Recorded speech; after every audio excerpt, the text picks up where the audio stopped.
She heard 6 words through a closed door, 6 words that shattered 3 years of quiet devotion in under 4 seconds. Charlotte Hayes stood frozen in the corridor outside Vincent Duca's private office. Her knuckles raised mid-knock, her breath caught somewhere between her chest and her throat. Inside she heard his voice, low, measured, absolute. The voice that had guided million-dollar decisions, silenced rival families, and somehow, in the small hours of certain evenings, made her believe she mattered in ways no job description could capture. He said, "She will become my future wife." And then Victoria laughed. It was soft, warm, the laugh of a woman who already knew the ending. Charlotte lowered her hand. She turned around. She walked back down the corridor with her spine straight and her face completely empty. 3 years working beside Vincent Duca had taught her exactly one survival skill. Never let them see the damage while it is still happening. The document stayed in her hands undelivered. Her resignation letter would be updated by morning. The morning Charlotte Hayes had decided to destroy her own career began, like every other morning for the past 3 years. It started with black coffee, a silk blouse ironed to geometric precision, and the quiet, deliberate ritual of becoming the woman Vincent Duca's empire required her to be. She arrived at Duca Tower 40 minutes before her official start time. She always did. Not because anyone demanded it, not because it appeared in her contract, but because those 40 minutes belonged to her in a way the rest of the day did not. She could sit at her desk while the building was still half asleep and simply breathe without anyone needing anything. She could breathe without the weight of Vincent's schedule pressing against every inhale. That particular Tuesday, she sat longer than usual. The resignation letter existed only in her head at that point. A structure, a shape. 3 years of accumulated professionalism were already sorting themselves into a formal 2-week notice. She imagined a gracious handover document and the careful, deliberate erasure of Charlotte Hayes from the daily operations of an organization. An organization that had, she understood now, never really needed her heart, only her competence. She opened her laptop. She found the old draft she had written once before, 2 years ago, when Vincent had spent 8 days in Rome without a single update. She had been forced to confront in the loneliest possible way that missing someone who doesn't know you are missing them is its own particular variety of humiliation. She had never sent it. She had been too good at her job, and if she was honest, too unwilling to walk away. She was unwilling to lose the daily proximity of a man who made her feel like she was standing slightly closer to the sun than everyone else. She read 3 paragraphs of the old letter. Then she closed the laptop. Not yet. After the gala. The Duca Foundation Charity Gala was 7 days away. She had spent 11 months organizing it. The venue, the guest lists, the menu, the program. She managed the seating arrangements for a room that would hold some of the most powerful people in New York, and several who should not be seated within eye line of each other for political reasons. She had memorized it the way other people memorize their own phone numbers. She would not abandon it. That was not who she was. She would finish the job, and then she would disappear. Vincent arrived at 8:14, which was 3 minutes later than his usual time. And Charlotte noticed, because she noticed everything about him. It was the particular curse of loving someone who occupied the same professional space as you for 40-plus hours every week. He wore charcoal gray. The jacket sat slightly wrong across his left shoulder. He had grabbed it quickly, probably from the car. He had the look of a man who had been awake at 4 in the morning and had decided somewhere around 5 to simply accept it. "Good morning," she said. Her voice was perfect. She had practiced this particular version of her voice all through the elevator ride up. Charlotte. He paused at the threshold of his office the way he sometimes did.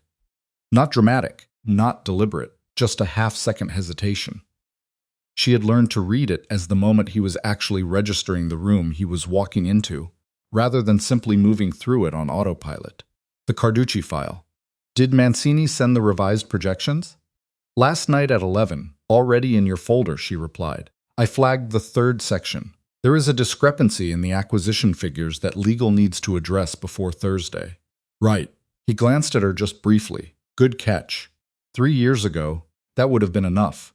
2 years ago, it still felt like something. Now, she just nodded, and returned to her monitor. The distance between them across 20 feet of office space felt architectural, load-bearing, designed that way.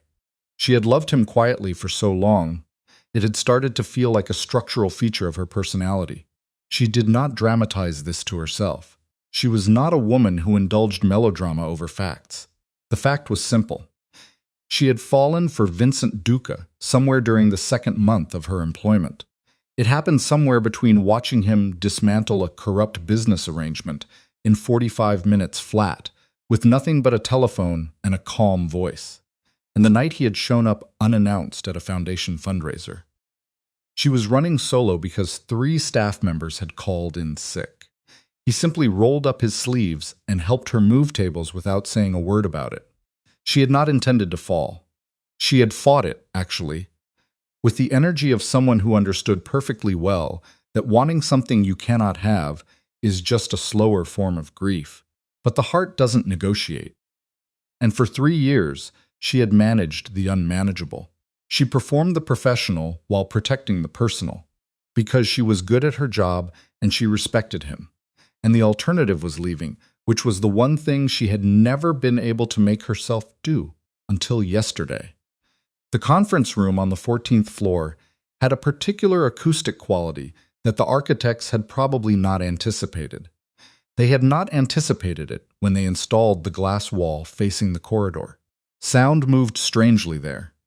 The shape of the adjoining hallway created a channel so that conversations inside the outer office sometimes arrived in the corridor more fully than intended, especially when a door was left half open. Charlotte had been walking toward Vincent's private office with a folder of documents that required his physical signature, not email authorization, actual ink. The Hartley contract was the kind of agreement his legal team had explicitly specified needed to be handled in person. She had not been eavesdropping. She wanted to be clear about this, at least to herself. She had not pressed her ear to a door. She had not loitered or strained to listen. She had simply turned the corner, raised her hand to knock, and heard him mid-sentence, clear as anything, "She will become my future wife." Then silence. Then Victoria Collins laughing. That warm, open sound Charlotte knew from 15 years of friendship, since before careers, since before New York. Since the two of them had been barely 20, and splitting a studio apartment in Brooklyn, and working double shifts to pay rent. Charlotte had not knocked. She had stood there for exactly as long as it took her nervous system to receive the information, process it, and make a decision, which was approximately 3 seconds. Then she left. She had waited all through yesterday afternoon for the information to rearrange itself into something that hurt less. She had provided herself with reasonable alternative explanations. She did this in the way that a person who knows they are doing something self-destructive continues doing it anyway. Maybe she had misheard. Maybe the sentence was longer. Maybe context would redeem it. But she had heard his voice too many times, across too many rooms, for too many years, to doubt what she had heard.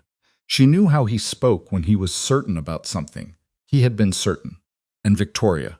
God, Victoria. Victoria had been calling Charlotte every other week for the past 2 months, telling her to pay closer attention to the way Vincent looked at her.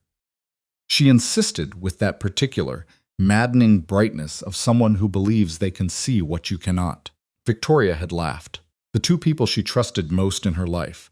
The understanding had arrived not as a crash, but as a slow, dignified settling of stone. The way a building doesn't collapse so much as decide it has been standing long enough. She was not going to be the woman who fell apart in a professional environment. She was going to finish the gala, and then she was going to leave. Vincent noticed something was wrong by Wednesday.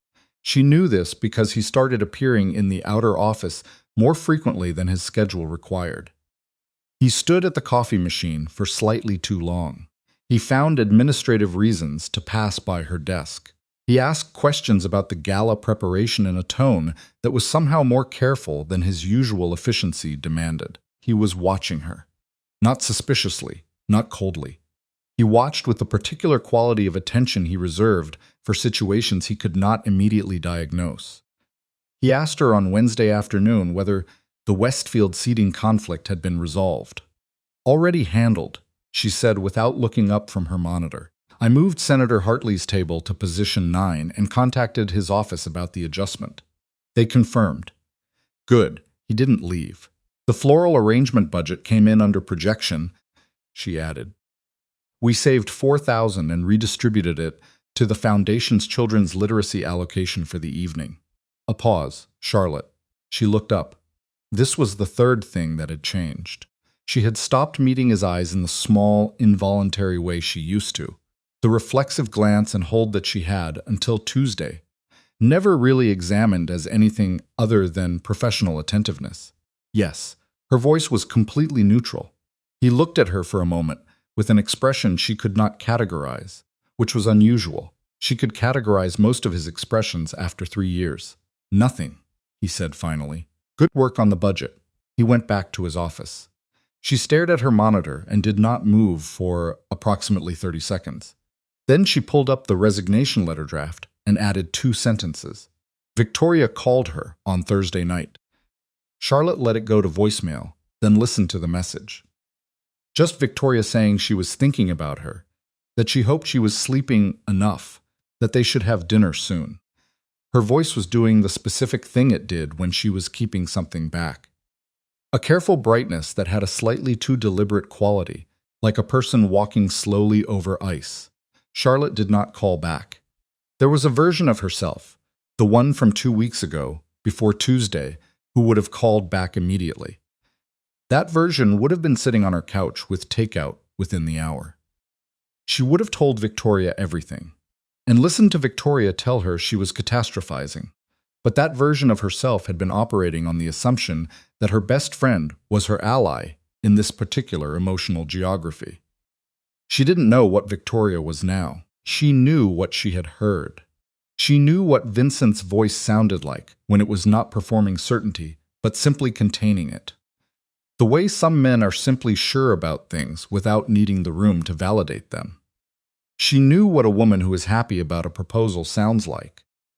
On Friday, Vincent called a senior staff meeting that ran 40 minutes over schedule. Charlotte sat at the far end of the conference table and took notes. She provided 3 pieces of information that redirected the conversation productively. Twice she caught him looking at her from the other end of the table with an expression that was starting to acquire a specific gravity. She recognized not suspicion, not frustration, but something closer to worry. He was actually worried. She found this briefly, painfully affecting, that he could sit 6 feet away from her and worry about something he was also the cause of, without knowing either thing was true. After the meeting, Marco Vidal, Vincent's most senior consigliere, fell into step beside her in the hallway. Marco was the only man in the organization who had consistently treated Charlotte as a professional peer rather than a logistical convenience. "You doing all right?" he asked quietly enough that it didn't carry. Of course. She kept her pace even. Long week. Marco had a talent for agreeing with statements in ways that communicated he wasn't agreeing at all. "You know, the boss has asked me 3 times this week if I know what is going on with you." She stopped walking and turned to look at him. Marco was 62 and had seen enough of the Duca family's interior life to know when to speak plainly and when to maintain total ignorance. And he was looking at her now with the expression of a man who was doing the former. "And what did you tell him?" she asked. "That I didn't know." He paused. "Which is true." "Good," she said. "Keep it that way." She left him in the hallway and returned to her desk. She sat down and spent 4 minutes doing nothing except breathing at a rate she consciously controlled. Losing composure in Duca Tower was not something Charlotte Hayes did, had never done, and would not do now of all times. The gala was in 3 days. The ring existed. She did not know this. In the inside pocket of a jacket, hanging in Vincent's private wardrobe, in a small velvet box that had been sitting there for 6 weeks, was a ring. A jeweler on 57th Street had spent 2 months crafting it to a specification so precise that the man had told Vincent, half-jokingly, that whoever she was must know exactly what she wanted. Vincent had said she probably didn't know he had been paying attention. The jeweler had found this sad and romantic in approximately equal measure. Charlotte knew none of this. She knew only what she had heard. And what she had heard had been 6 words, and those 6 words had been enough. By Saturday, 2 days before the gala, she had the resignation letter printed.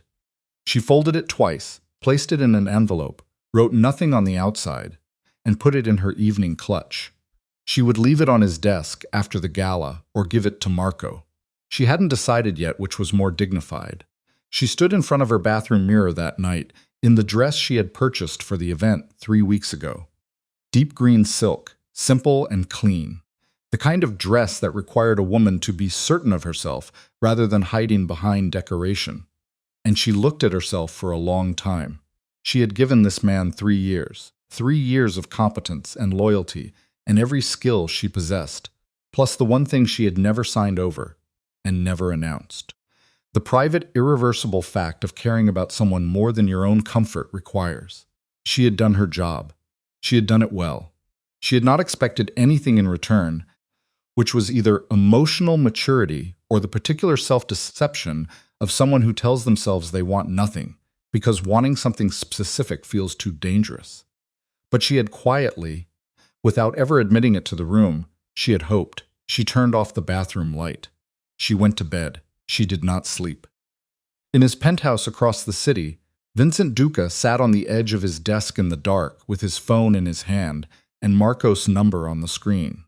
And he sat there for a long time without pressing call, because there was only one thing he wanted to ask.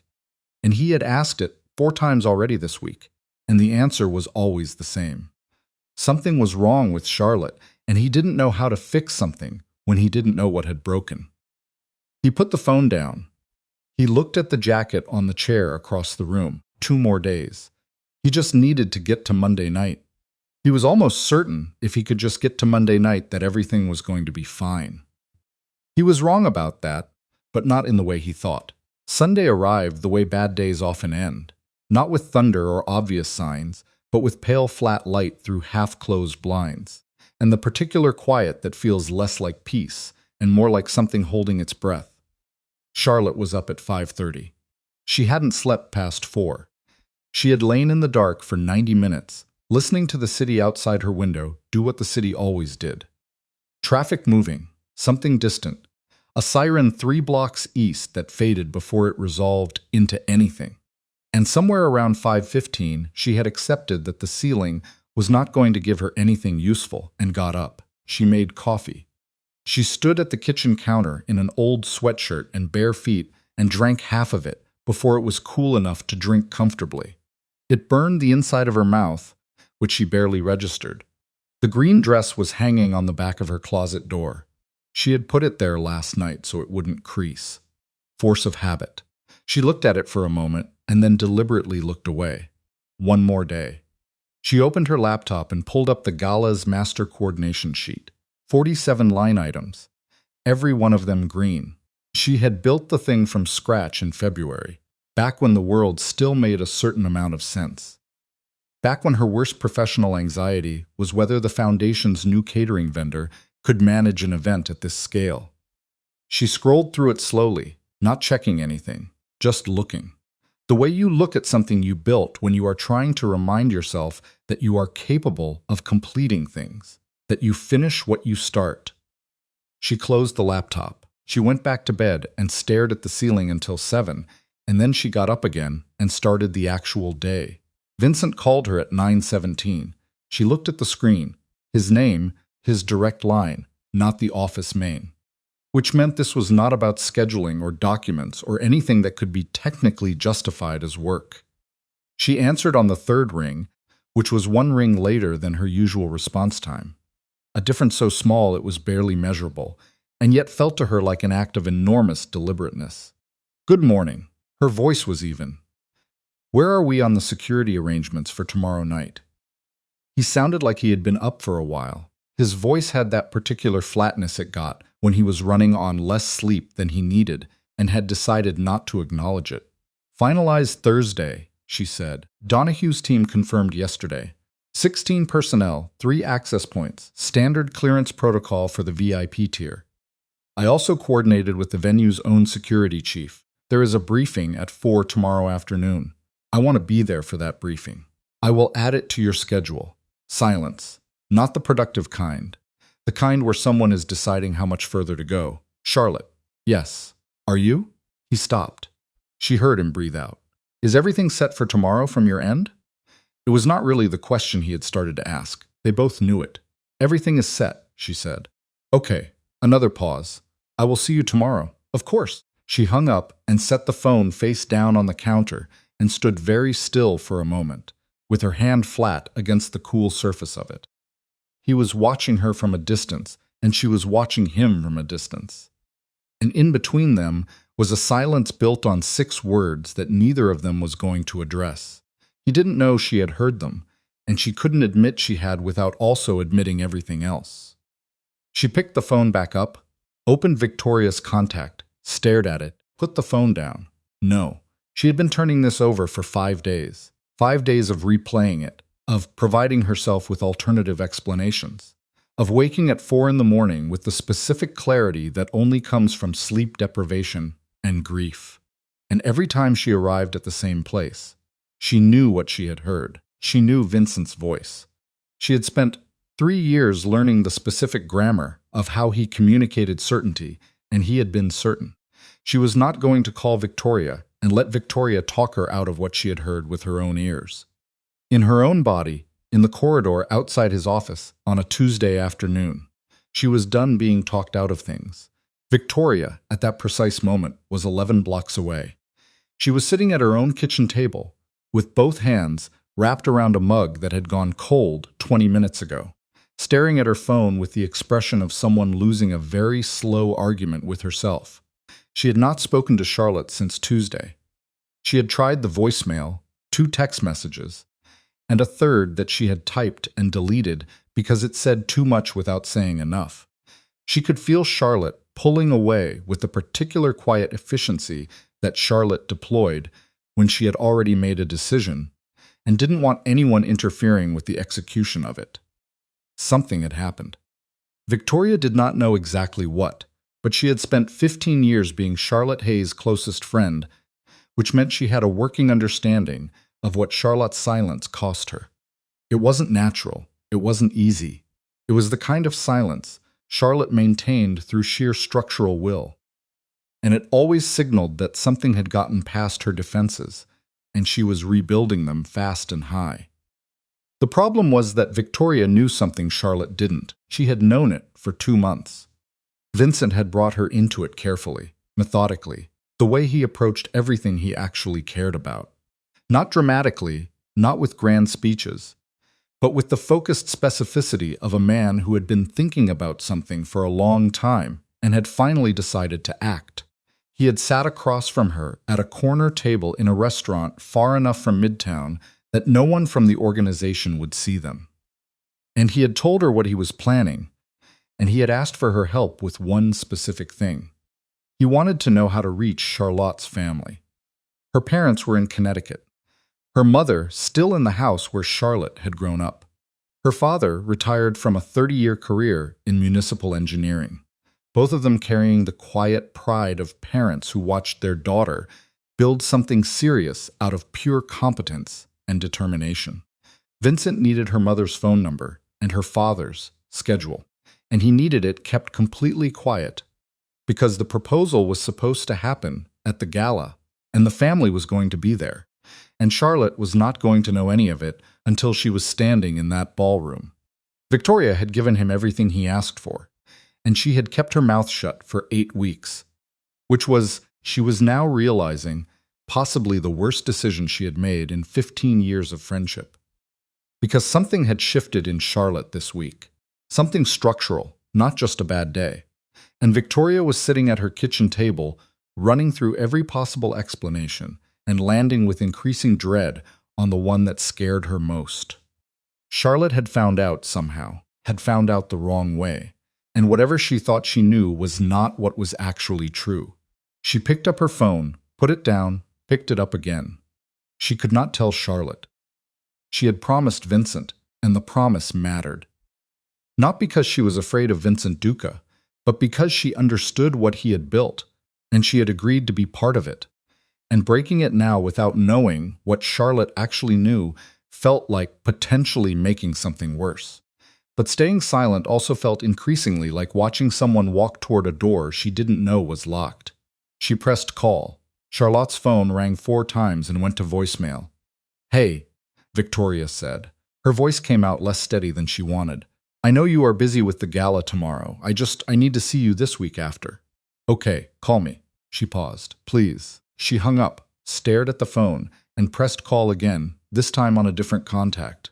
Vincent answered on the second ring. "Victoria." "Something is wrong with Charlotte," she said. A beat of silence. Then, "I know." "How long have you known?" "Since Wednesday." His voice was controlled, but she had been around him enough to hear what was underneath it. "I have had 3 separate conversations this week, trying to figure out what happened. Nobody knows anything." "Have you talked to her directly?" "I have tried." The way he said it, flat, frustrated, with a specific weight that was not his usual register, told her more than the words did. She is perfectly professional. She answers every question. A pause. It is like talking to someone who is already half gone. Victoria closed her eyes. "Vincent." "What?" She stopped herself and recalibrated. She did not know what Charlotte knew. She could not say something specific without knowing what she was responding to. "I think something happened. I don't know what, but I think she may have misunderstood something." Silence. "Misunderstood what?" His voice was careful now.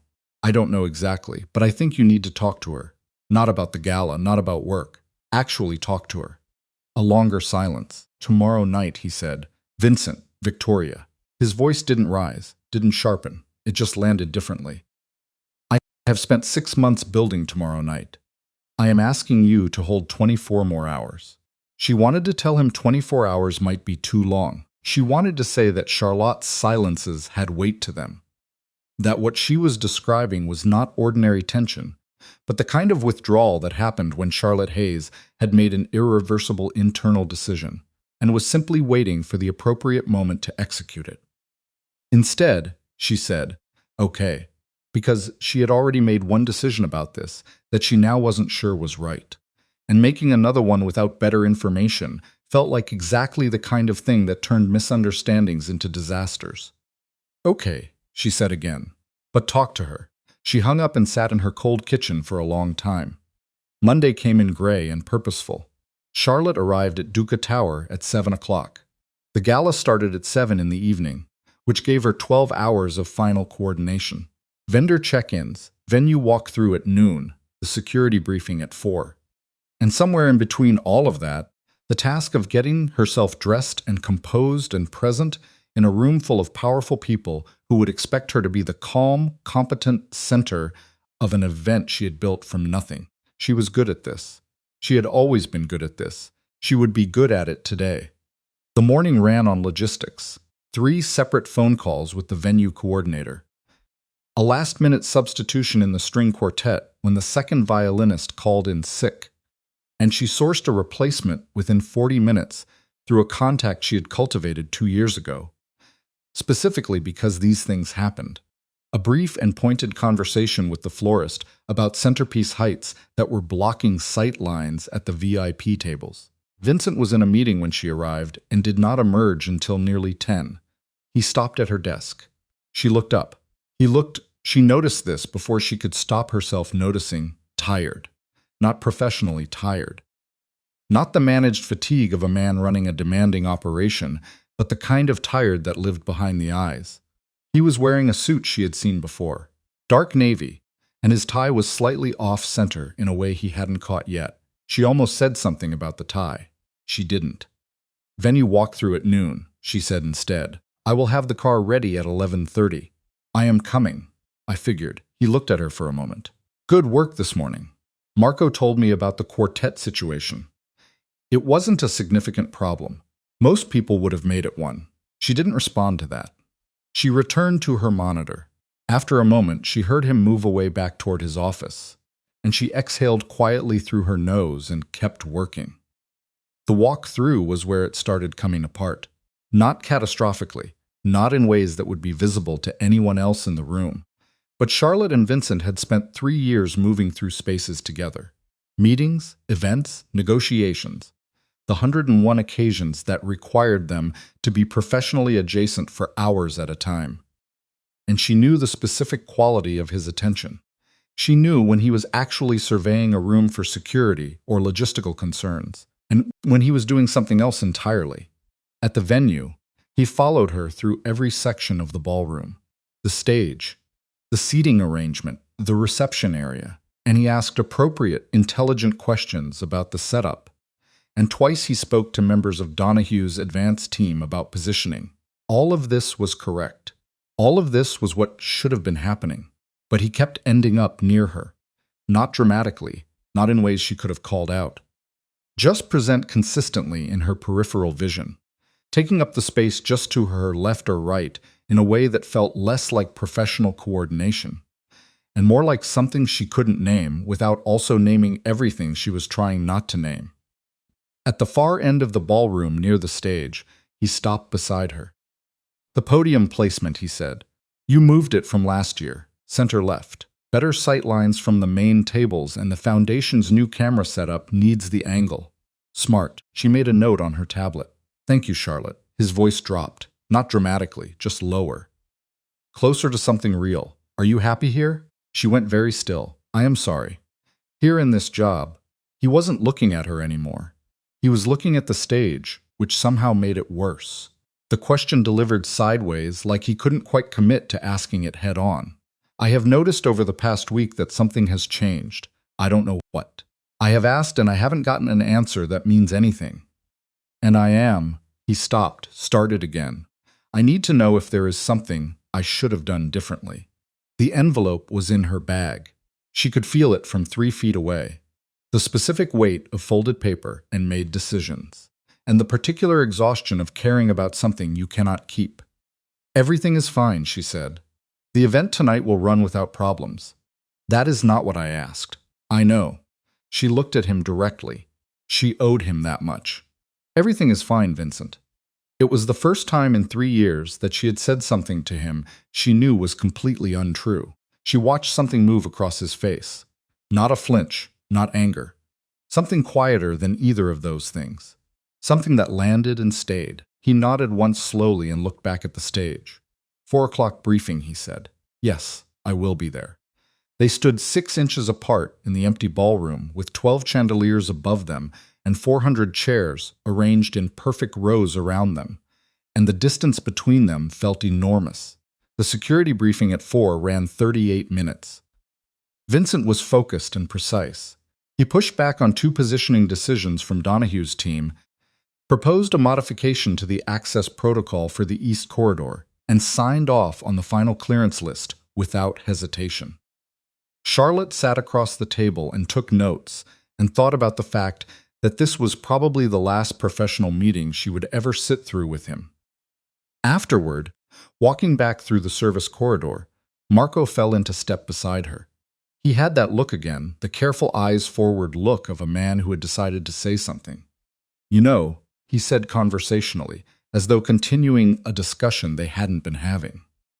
"In 23 years with this family, I have watched that man walk away from a lot of things. Territory disputes, bad partnerships, people who pushed him the wrong direction." He paused. "I have never seen him walk away from something that mattered." Charlotte kept walking. "Marco, I am just saying, please don't." He went quiet for a few steps. Then, "Whatever you think you know, make sure you actually know it." She stopped. He stopped beside her. "What does that mean?" she asked. He looked at her steady. "No performance in it. It means that sometimes we hear a thing and we fill in the rest with our own fear instead of the facts." She stared at him. He knew something. She could see it. Not what he knew, but the shape of knowing. The careful way someone moves around information they have decided not to deliver directly. He was telling her without telling her. He was drawing a border and standing on his side of it. "Marco," her voice was low. "What do you know?" "Nothing I am in a position to share." He met her eyes without flinching. "But I will tell you this for free. You should hear the whole sentence before you make the decision you are planning to make." Her chest tightened. He turned and walked back the way they had come, unhurried, hands in his pockets. The way men move when they believe they have done what they could. Charlotte stood in the service corridor under fluorescent light with her tablet under one arm, and the weight of his words doing something she could not immediately process. the whole sentence. She turned the phrase over. It sat strangely. It had the quality of something specific, not a general piece of wisdom, but a directed one aimed at a particular gap in a particular story. She started walking again. She kept walking until she reached the car, and she got in, and she rode back to her apartment in silence. She stood in her kitchen for 4 minutes without moving. Then she went to get ready, because it was too late now. It didn't matter what Marco thought he was hinting at. She had made her decision. She had made it cleanly, and she had the letter in the envelope. She knew who she was, and she was not the kind of woman who changed course, because someone spoke to her in a corridor with the deliberate vagueness of a man protecting someone else's secret. She was going to the gala. She was going to do her job. She was going to say goodbye. She put on the green dress. She stood at the mirror and did the small, precise rituals. The earrings, the single line of product through her hair, the particular shade of lipstick she wore to professional events, because it was composed without being cold. She looked at herself and thought, "You are 31 years old, and you are good at your job, and your heart is broken, and you are going to walk into that ballroom, and you are going to hold it together until it is over." She looked back at herself. She picked up the clutch with the letter inside. She left. The ballroom by 7:15 was everything she had built it to be, a room that looked like it had always existed at this level of polish. Nothing visibly constructed about it. The way genuinely good event coordination erases itself behind the result. Senators and financiers and foundation board members. People whose names Charlotte recognized from newspapers, and people whose names she recognized from Vincent's private call logs that she was not supposed to have memorized, but had, because that was the kind of attention she paid. She moved through the room on professional autopilot, troubleshooting without being asked. She redirected a catering snarl near the East Service entrance before it reached the floor. She exchanged brief composed greetings with half a dozen guests who had learned over the years that the woman beside Vincent Duca was worth knowing. She saw Vincent across the room. He was talking with a pair of foundation board members near the bar, his body angled slightly toward the door. She recognized that posture. He did it when he was monitoring a room, when the conversation happening in front of him was the secondary conversation, and he was tracking something else. He looked. She made herself observe this clinically the way she tried to observe everything about him now from behind glass. He looked present in a way he sometimes didn't at events. Alert without being sharp, like a man waiting for a specific moment. She looked away, found her position near the event coordinator station, and started checking in on the program timeline. 45 minutes in, she saw Victoria. This was not expected. Charlotte had managed the guest list herself. She knew every name on it. Victoria Collins was not a foundation donor, was not a political figure, was not a business contact. She was Charlotte's best friend, and Charlotte had not put her on the list because it had not occurred to her to do so, and because the gala was a professional event, and the two categories had always existed separately in her life. Victoria was standing near the entrance in a dark blue dress, looking around the room with the particular expression of someone who is trying to find a specific person without appearing to be searching. Her eyes moved across the ballroom in a systematic sweep, south wall, center floor, north. And then they landed on Charlotte, and something crossed her face that wasn't quite relief, and wasn't quite guilt, and wasn't quite either of those things. Charlotte walked toward her. "What are you doing here?" she said quietly when she reached her. Not hostile, genuinely asking. Victoria looked at her. "Charlotte, you are not on the list." "I know, Vincent." She stopped, started again. Her hands were doing the thing they did when she was trying to be careful with words. A small contained movement near her waist. "I was invited. I need to tell you something." Charlotte's grip on the tablet tightened by a degree. "Not tonight. Charlotte, please. Victoria." She kept her voice completely level. "I have 300 guests in this room and a program starting in 12 minutes. Whatever you need to say to me, it can wait." Victoria stared at her. "It really cannot. It will have to." She turned and walked back toward the coordinator's station. And she did not look back, and she could feel Victoria's eyes on her the entire way. She kept her spine straight and her pace even, and she thought, One more hour. Just one more hour. From across the room, Vincent had seen the exchange. He had watched Charlotte walk toward Victoria, watched whatever passed between them, watched Charlotte walk away. He couldn't hear it, couldn't read it from this distance. But he saw Charlotte back, the particular set of her shoulders, the way she moved through the crowd afterward, with the controlled efficiency of someone who was working very hard at not feeling something specific. He pulled out his phone, opened Victoria's message thread, typed, "Is she okay?" The reply came in under 30 seconds. She doesn't know. She thinks she knows something, but she doesn't know. Talk to her after the speech. Don't wait. He read the message twice, then a third time. He put the phone away. He looked across the ballroom at Charlotte, who was standing at the coordinator's station with her tablet and her green dress and her absolutely impenetrable professional composure. He thought about 6 months of planning and a ring in his jacket pocket and a room full of people who had come here tonight for one specific reason that she didn't know about. And then he looked at her face just for a moment from a distance when she didn't know he was looking. And he saw something in it that he hadn't let himself name until now. A quality of careful, deliberate endurance that had nothing to do with event logistics, and everything to do with a person who had decided something privately and was carrying the weight of it alone. He did not know what she had decided. But Marco had come to him that afternoon. He had stood in Vincent's office with his hands in his pockets and said quietly and without preamble, "She is leaving. I don't know when, I don't know how, but she has made up her mind.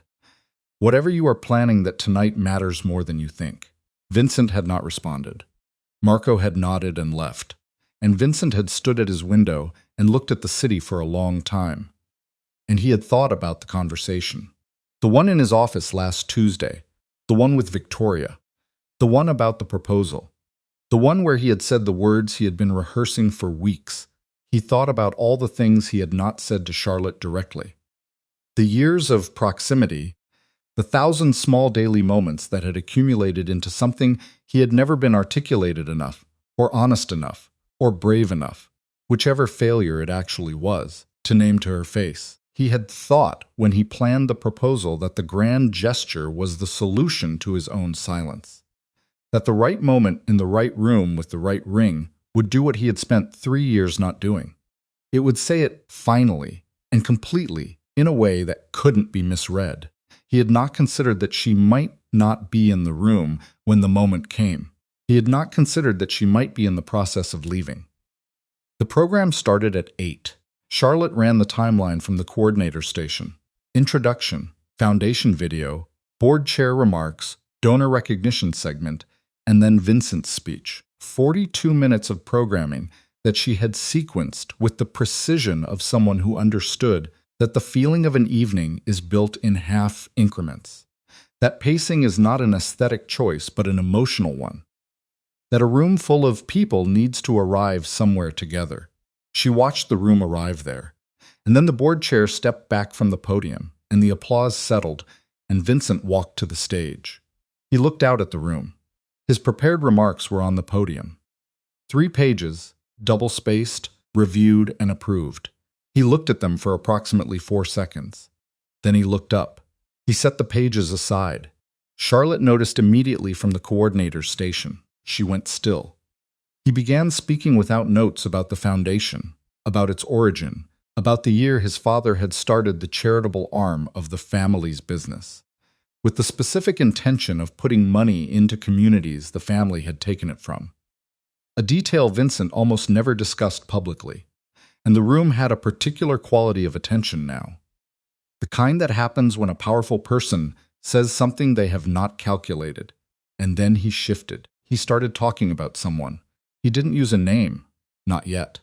He talked about the person who ran the thing, who had taken his father's institution and turned it into something that actually worked, who had organized this room and this evening and 100 rooms and evenings before it, who had done it with the kind of competence that other people spend entire careers chasing and never quite reaching.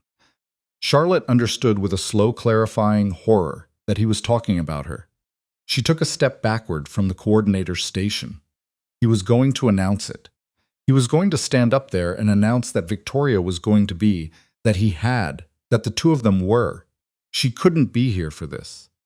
She physically could not stand in this room and listen to Vincent Duca describe his future with Victoria Collins, while wearing the dress she had bought 3 weeks ago and carrying the resignation letter in her clutch, and keep her face neutral and stay professional and be who she was supposed to be. She turned toward the back of the ballroom. She started walking. She was almost to the rear exit when the voice from the stage stopped, and in the silence that followed, absolute, total, the silence of 300 people hearing something that made them hold their breath, she heard her name. Charlotte. She stopped walking. The word hung in the air of the ballroom like something physical. She heard from behind her the sound of someone stepping down from a stage. She stopped walking, but she did not turn around. 300 people in a room that had gone completely silent. And Charlotte Hayes stood with her back to all of them, her hand 6 inches from the exit door, her clutch pressed against her side with the resignation letter inside it, and she made herself breathe one breath, just one, through her nose and out, because the alternative was falling apart in public, which she was not going to do. Vincent's footsteps on the stage stairs were audible in the silence. Measured, not rushing. She turned around. She did not know why she turned around. Some reflex older than her professional training, older than the 3 years of careful management she had built. Around whatever she felt for him. She turned because he had said her name, and her body answered before her mind could stop it. He was standing at the base of the stage steps. The room was absolutely still, 300 people watching. The foundation board chair with his hands folded. The catering staff frozen near the east wall. Victoria somewhere in the back of the room, visible at the edge of Charlotte's peripheral vision. Blue dress, one hand pressed to her mouth. Vincent looked at her across the ballroom. Not at the room, not at the crowd, at her. Why are you leaving? His voice carried easily in the silence. Not amplified, he had stepped away from the microphone. But the room's acoustics, the same acoustics she had considered when repositioning the podium 2 weeks ago, brought it to every corner cleanly. Charlotte felt the color leave her face. She stopped. She had no professional framing for this. There was no version of this moment that fit inside her job description. I needed some air. You were leaving the event. Not accusatory. Flat? Like a man naming a fact before the conversation about the fact can begin. Vincent. Her voice stayed level through pure physical effort. There are 300 guests. They can wait. He crossed the ballroom toward her. Not fast, not slow. The deliberate pace of a man who had made a decision and was not reconsidering it. You cannot. She watched him come toward her and thought with the specific clarity of someone whose nervous system has exceeded its capacity for managed feeling. This is the worst possible moment for this conversation, in the worst possible room, with the worst possible audience. He stopped 6 feet from her. Up close, she could see what the distance had hidden, the set of his jaw, the quality of his eyes, which were not performing calm, but actually were calm in the way deep water is calm.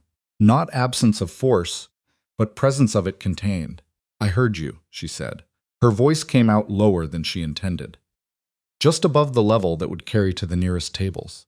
I need you to know that before you say anything. I heard you. Something shifted in his face. What did you hear? Tuesday. She kept her chin level. She owed herself that. Your office. I was bringing the Hartley documents, and the door was open, and I heard you. She held his gaze. I heard everything I needed to hear. He was quiet for 3 seconds. She counted them. What did you hear? He asked again, slower. That she will become your future wife. The words came out clean. She had rehearsed them privately approximately 40 times. She had not expected to say them here in public in front of everyone he knew, but they came out clean, and she kept her eyes on him. I heard you tell Victoria. I heard her laugh. I didn't need to hear the rest. The silence in the room had a different quality now.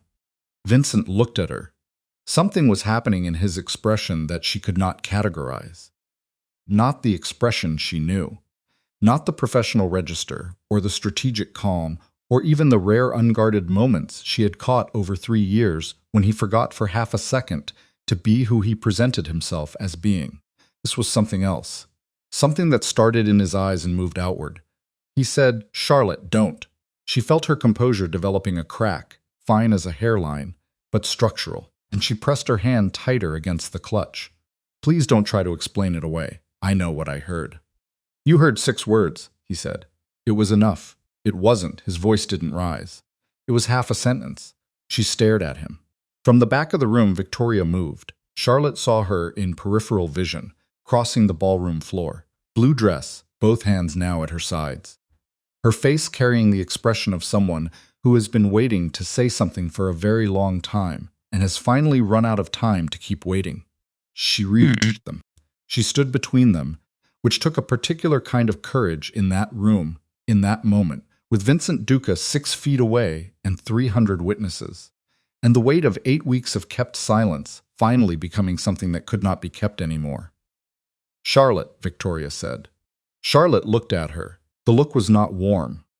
"I need to tell you something," Victoria said, "and I need you to actually listen to me, which I know you are physically capable of, because I have watched you sit through 6-hour legal briefings without losing focus once."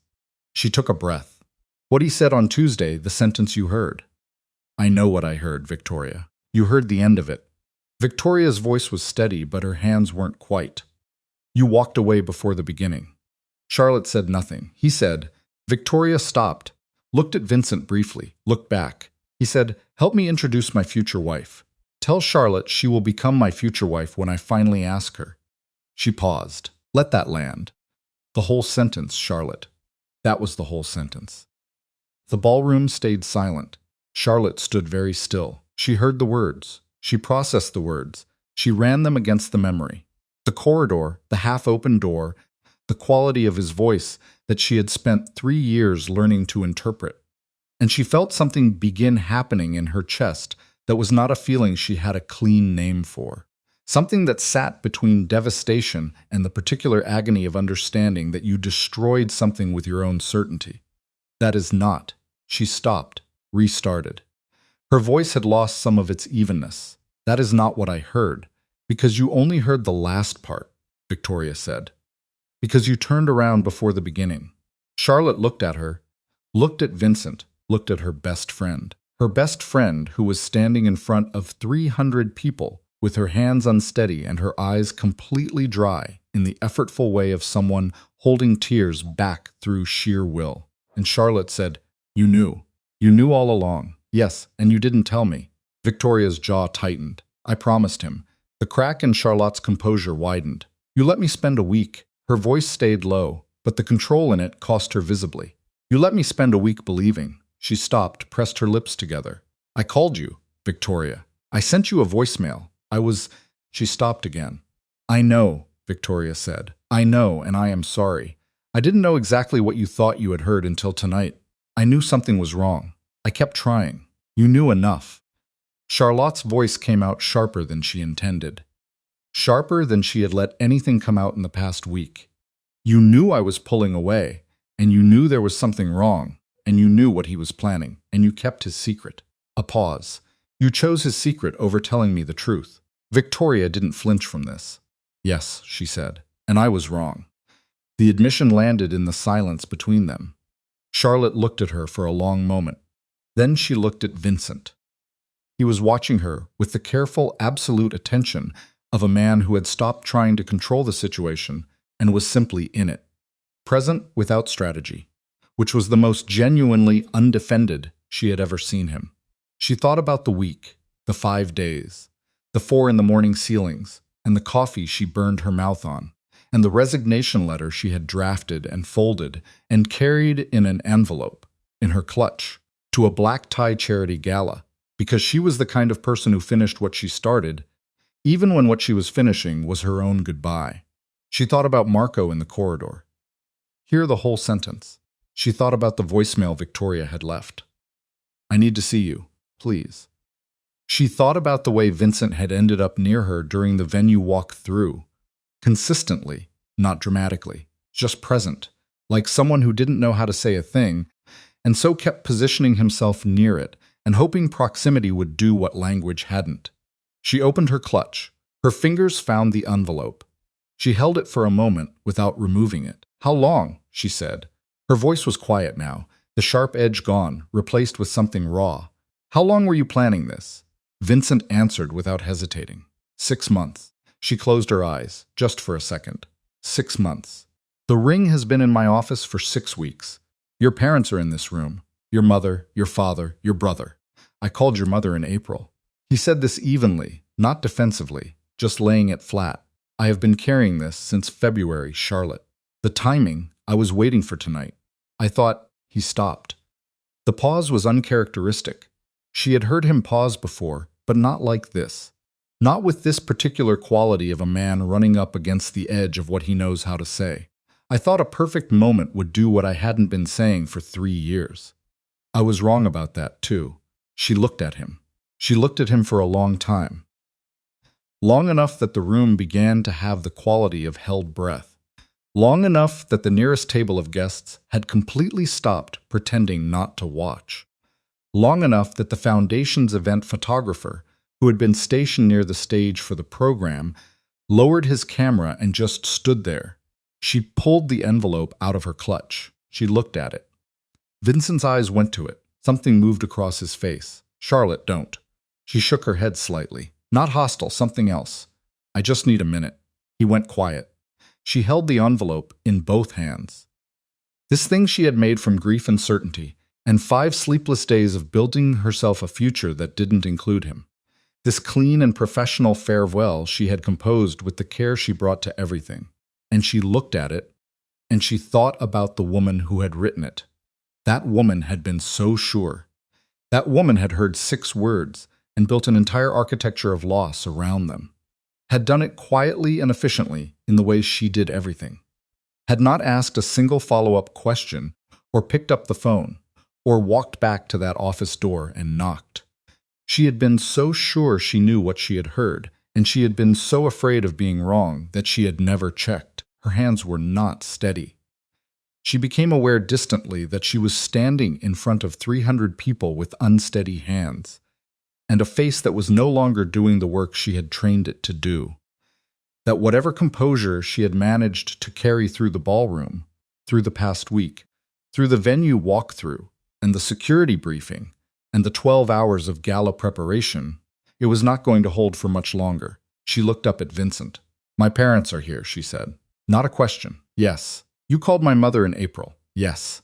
And you have had a ring in your office for 6 weeks. Yes." She felt something break open in her chest, not violently, not dramatically, but the way a window breaks under pressure. The whole thing at once, clean and irreversible. "I wrote you a resignation letter," she said. Something moved in his eyes. "I figured. I was going to leave it on your desk tonight." "I know." "How do you know?" "Because you finish things," he said. "Even things that hurt you. It is one of the—" He stopped. His jaw worked slightly. "It is one of the things I should have said to you a long time ago. Instead of waiting for the right room and the right moment and the right setup." He looked at her, and the look had nothing professional left in it. "I am sorry for the silence, for all of it. For making you carry something alone that you should never have been carrying alone." Charlotte's throat tightened. She looked down at the envelope in her hands. She was going to cry. She was going to cry in front of 300 people at the Duca Foundation annual gala in the dress she had bought 3 weeks ago, standing next to her best friend and the man she had loved quietly for 3 years without ever saying it. And she was going to do it because she was human and she was exhausted. And the things she had spent a week believing had just been taken apart, word by word, in a ballroom she had built. And she had no reserves left. She pressed her lips together hard. She did not cry. Not yet. Because something else was happening. Something she felt before she fully understood it. A shift in the emotional logic of the moment. A reordering. She had spent 5 days in grief. And now grief was not the correct container for what she was feeling. And the new thing did not have a clean name yet, but it was large and complicated, and it had teeth. She looked at Victoria. "You should have told me," she said. "Yes," Victoria said. "I should have. I trusted you. I know. I called you."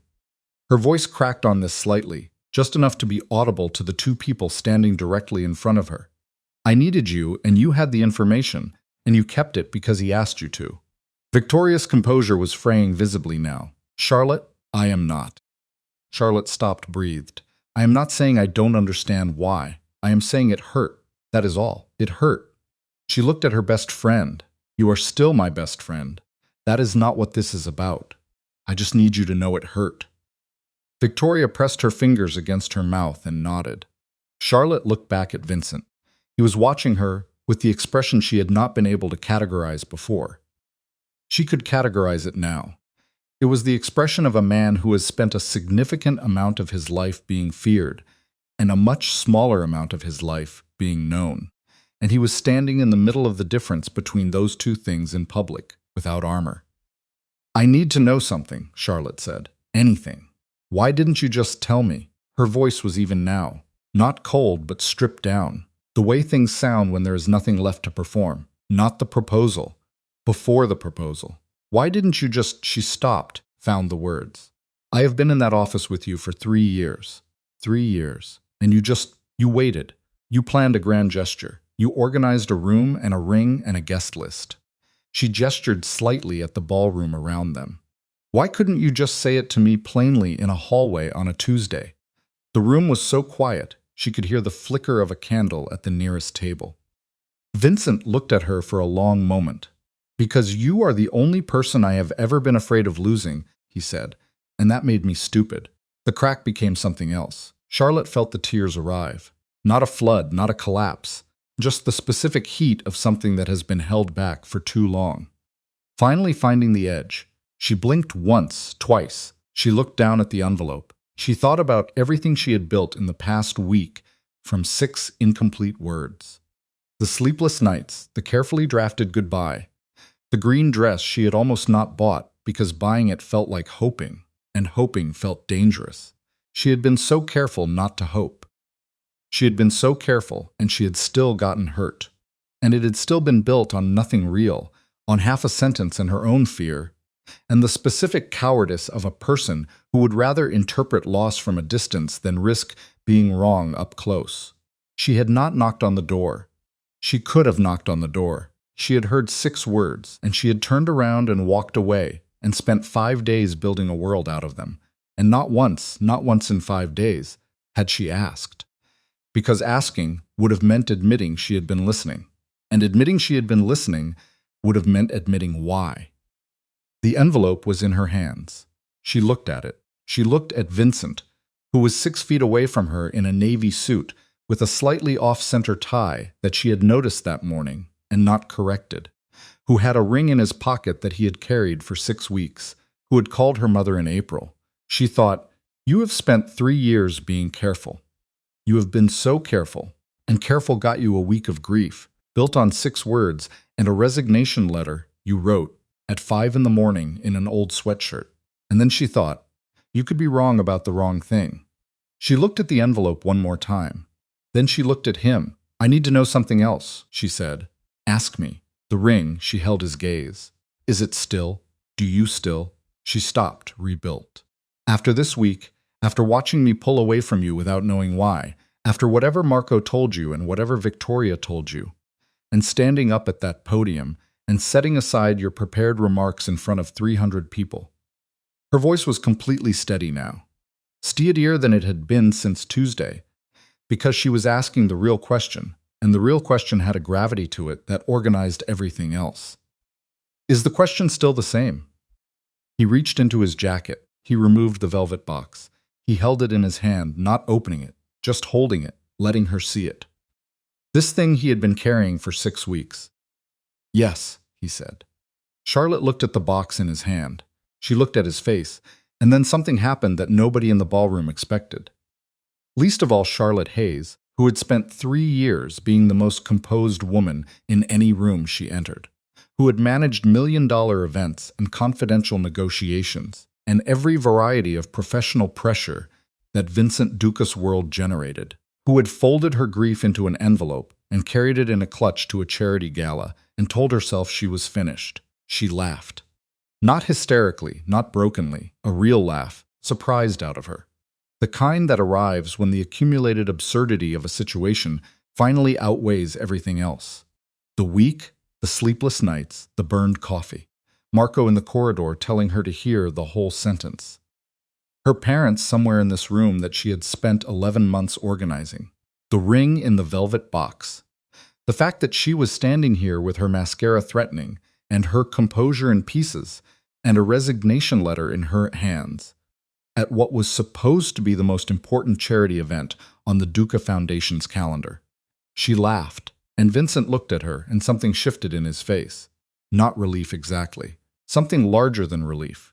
Something that had been locked up and was now in the process of not being locked up anymore. "You carried it for 6 weeks," she said. "Yes." "You called my mother in April." "She didn't tell me. I asked her not to. She kept a secret from me for 4 months.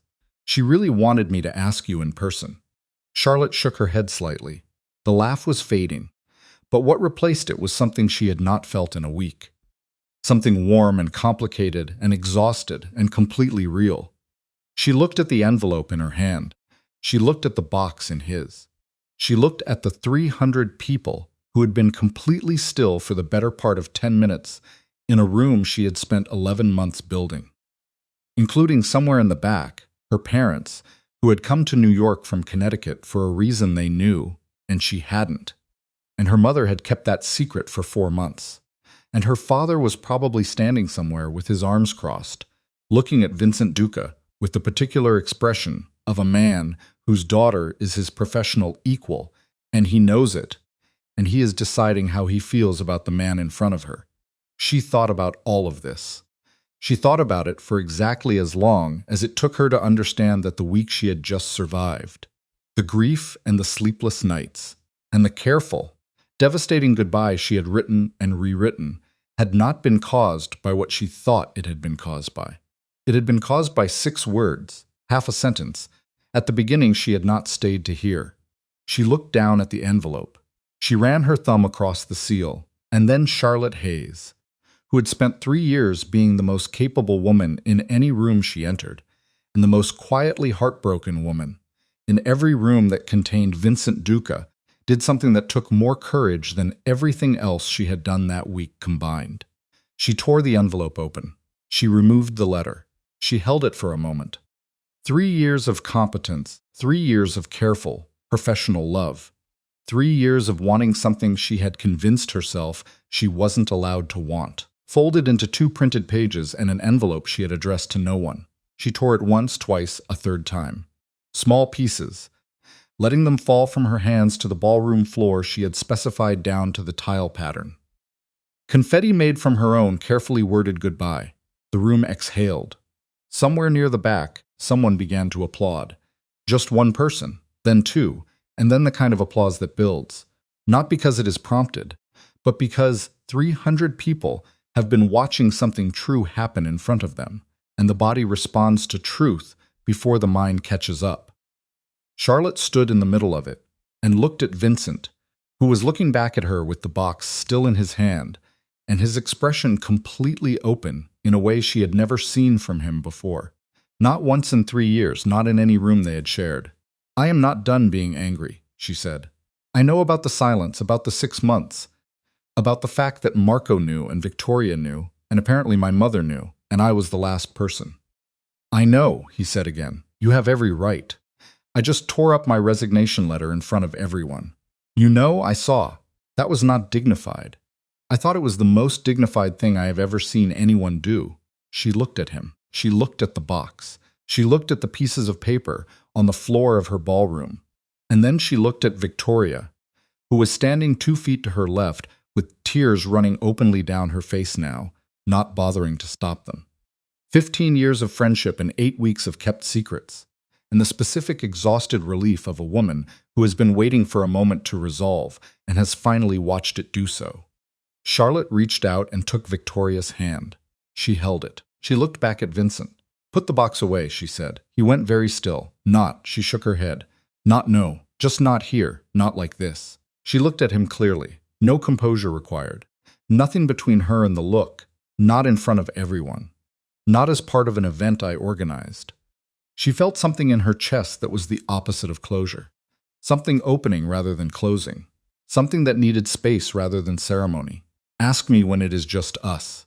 Ask me when there is nothing to perform and no audience, and you are not pulling the box out Because you have already planned the moment.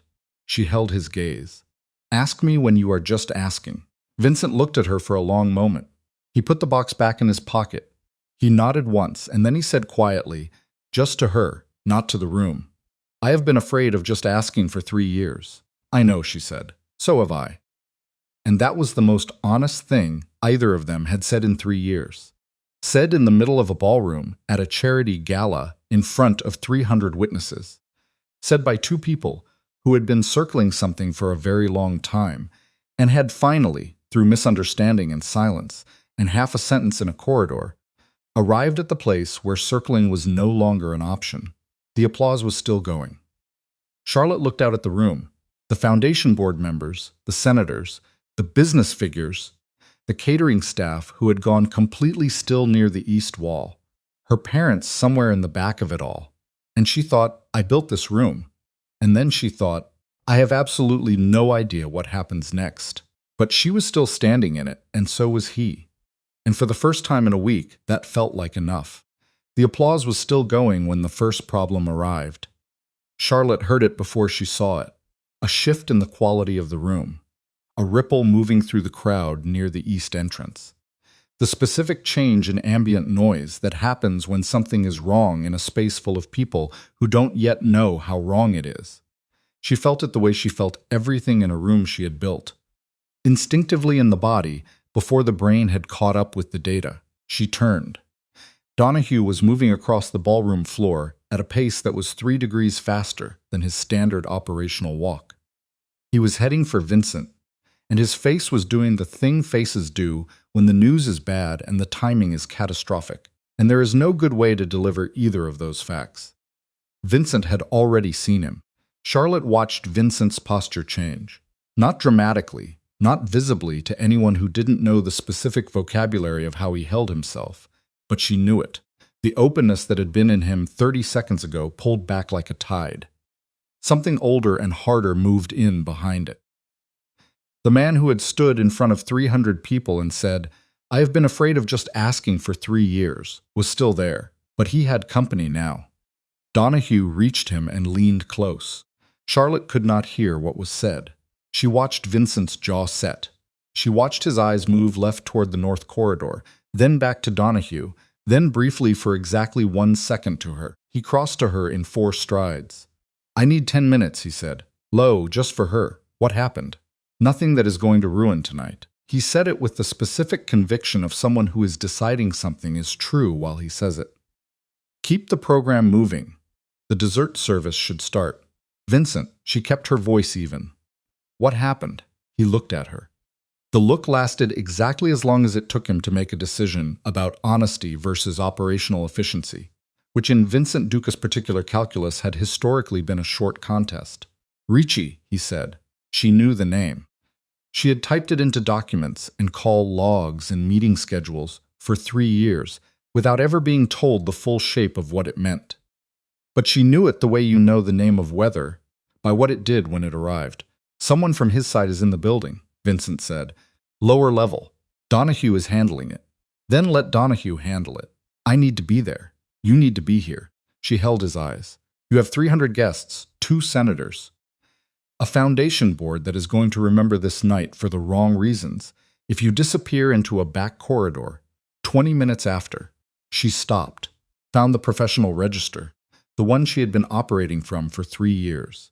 10 minutes. I will cover 10 minutes. After that, your absence becomes a story.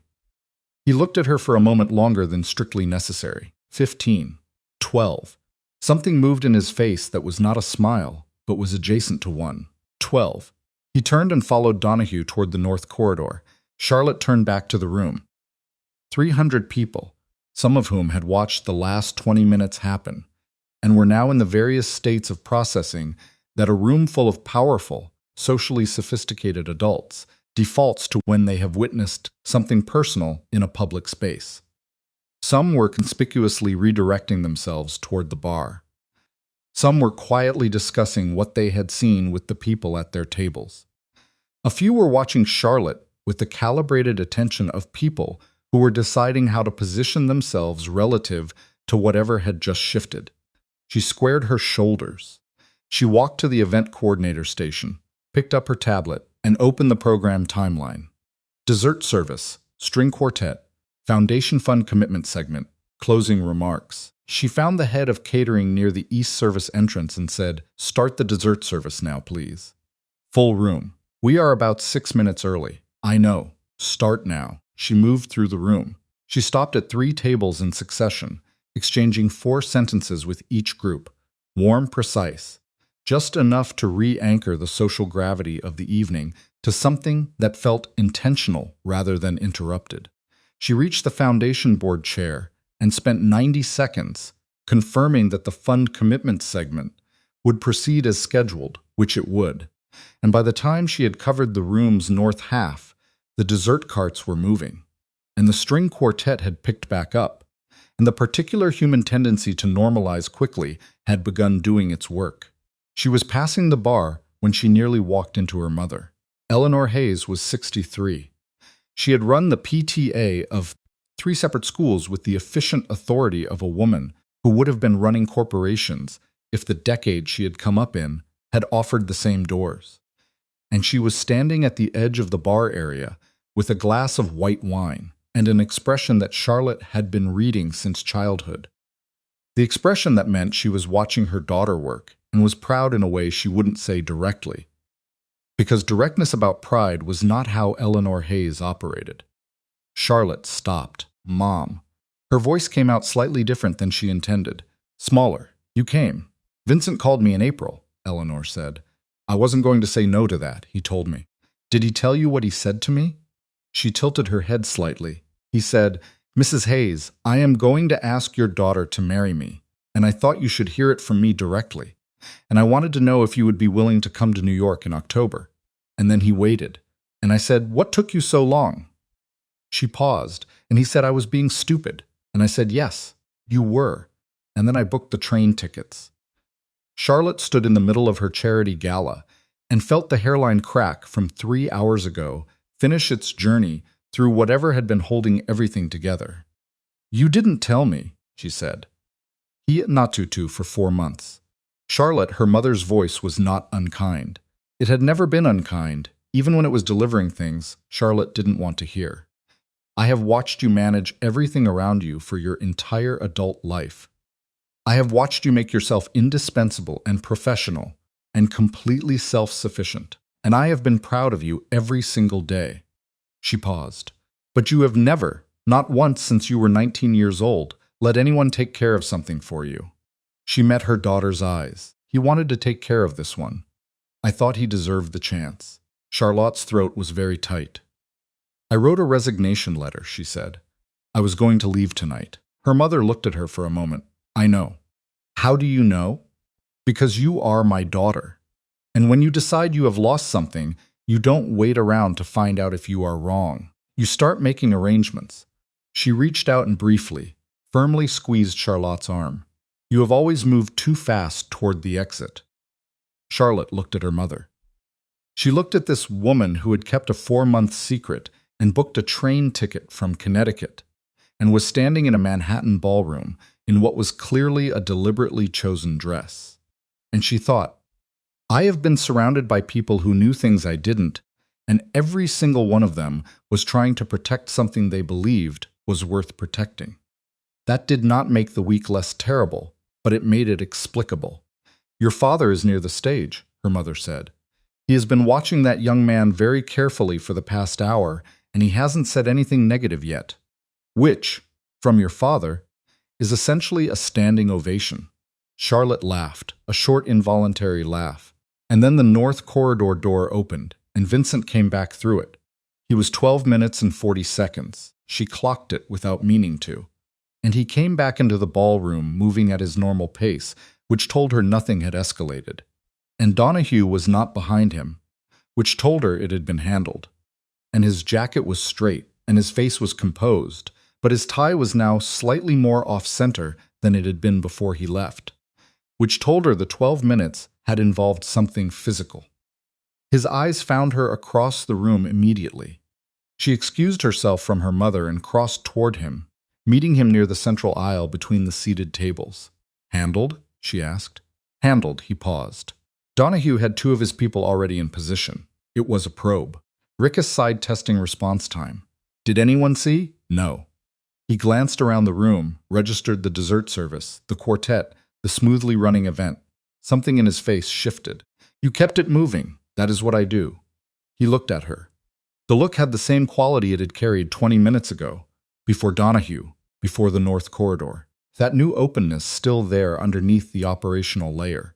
Your mother found you, he said. Yes. And she told me she said, yes, you were, to you in April, and then booked a train ticket. She was very direct. She is always very direct. You called her in April and didn't think I would recognize where I get it from. She watched something ease in his face. My father is near the stage being terrifyingly quiet. I know. I spoke with him when they arrived. A beat. He shook my hand and said, I hope you understand what you are asking for. And I said yes. And he said, I will decide if I believe you by the end of the night. Charlotte stared at him. He said that verbatim. He didn't tell me that story either. Nobody in your life appears to have told you anything for the past 4 months. He said this evenly, without irony, just stating the shape of it. No, she said, they didn't. She looked at him. I am going to need some time with that. I know. Not, she shook her head, not a withdrawal. Not what this past week was. Just time to process it. I will give you whatever you need. That is what you said about 12 minutes. And it turned into 12:40. He looked at her. I am noting, she said, that when you say you will give me something, I may need to specify the unit of measurement. The look in his face was not quite a smile and was not quite something heavier than a smile, and she could not decide which way it was going to land. Fair, he said. They stood in the middle of the ballroom while the event ran around them. The guests ate dessert, and the string quartet played something clean and undemanding, and the foundation board chair was moving toward the podium for the fund commitment segment. And for approximately 45 seconds, Vincent Duca and Charlotte Hayes simply stood next to each other in a room full of people and said nothing. It was the first comfortable silence they had shared in a week. It was, Charlotte thought, also the first silence between them she had ever experienced without the low-grade anxiety of not knowing what was in it. She knew what was in it now. She turned back to the room. I need to coordinate the fund segment. Go. The closing remarks, yours, are in 12 minutes. I know. Don't abandon them this time. I abandoned the prepared remarks, he said. The remarks still happened. The remarks caused a public emotional incident. The remarks resolved a private emotional incident. She looked at him sideways. We are going to argue about whether that was worth it. Probably, he said, but not tonight. She went back to work. The fund commitment segment ran cleanly. 3 major donors confirmed contributions that together exceeded the foundation's annual target by 19%. And the board chair's face had the specific radiance of a man whose year has just been made. And the applause in the room was the kind generated by genuine satisfaction rather than social obligation. Charlotte stood at the coordinator's station and ran the closing timeline and watched the event arrive at its conclusion with the particular feeling of a thing landing exactly where you built it to land. And she thought, I made this. And for the first time all evening, she let herself feel that cleanly, without the shadow of the letter and the clutch. And what she had been planning to do after. She was still here. Vincent's closing remarks were 4 minutes and 30 seconds. He stayed with the prepared text this time. He spoke about the Foundation's mission and the year's achievements and the community programs that would receive the night's donations. And he was precise and warm in the measured way he was capable of when he chose to be. And at the end, he said, Thank you for being here, and thank you for your extraordinary patience this evening. Scattered laughter, genuine. The event closed at 10:17. The guest exodus took 40 minutes. Goodbyes, final conversations, the slow dispersal of a room full of people who had somewhere else to be but were reluctant to leave. Charlotte moved through it running the standard post-event logistics. Vendor wrap-up, equipment check, a brief conversation with the venue coordinator about the catering balance invoice, a handoff to the Foundation's operations manager on the follow-up donor correspondence. By 11, the ballroom was half empty. Her parents found her near the stage while she was confirming with the head of the string quartet about equipment retrieval. Her father, Robert Hayes, was 66 and had spent 30 years doing work that required precision and patience, and the ability to see how things were put together. And he had the quiet authority of a man who did not need to raise his voice to be heard. He was looking at Charlotte the way he looked at things he was deciding about. Not approving, not disapproving, just seeing. He hugged her first, which surprised her, and held on slightly longer than his usual. "Good event," he said when he stepped back. "Thank you." The man, he stopped, restarted. He came and found us when we arrived. He shook my hand, and he looked at me directly, and he said, "I should have done this differently, and I understand if you have questions." And I didn't have questions. I had one question. He paused. I asked him, "Does she know you? Does she actually know you? Or does she know the version you show people?" Charlotte went still. What did he say? He said, "I think she might be the only person who does."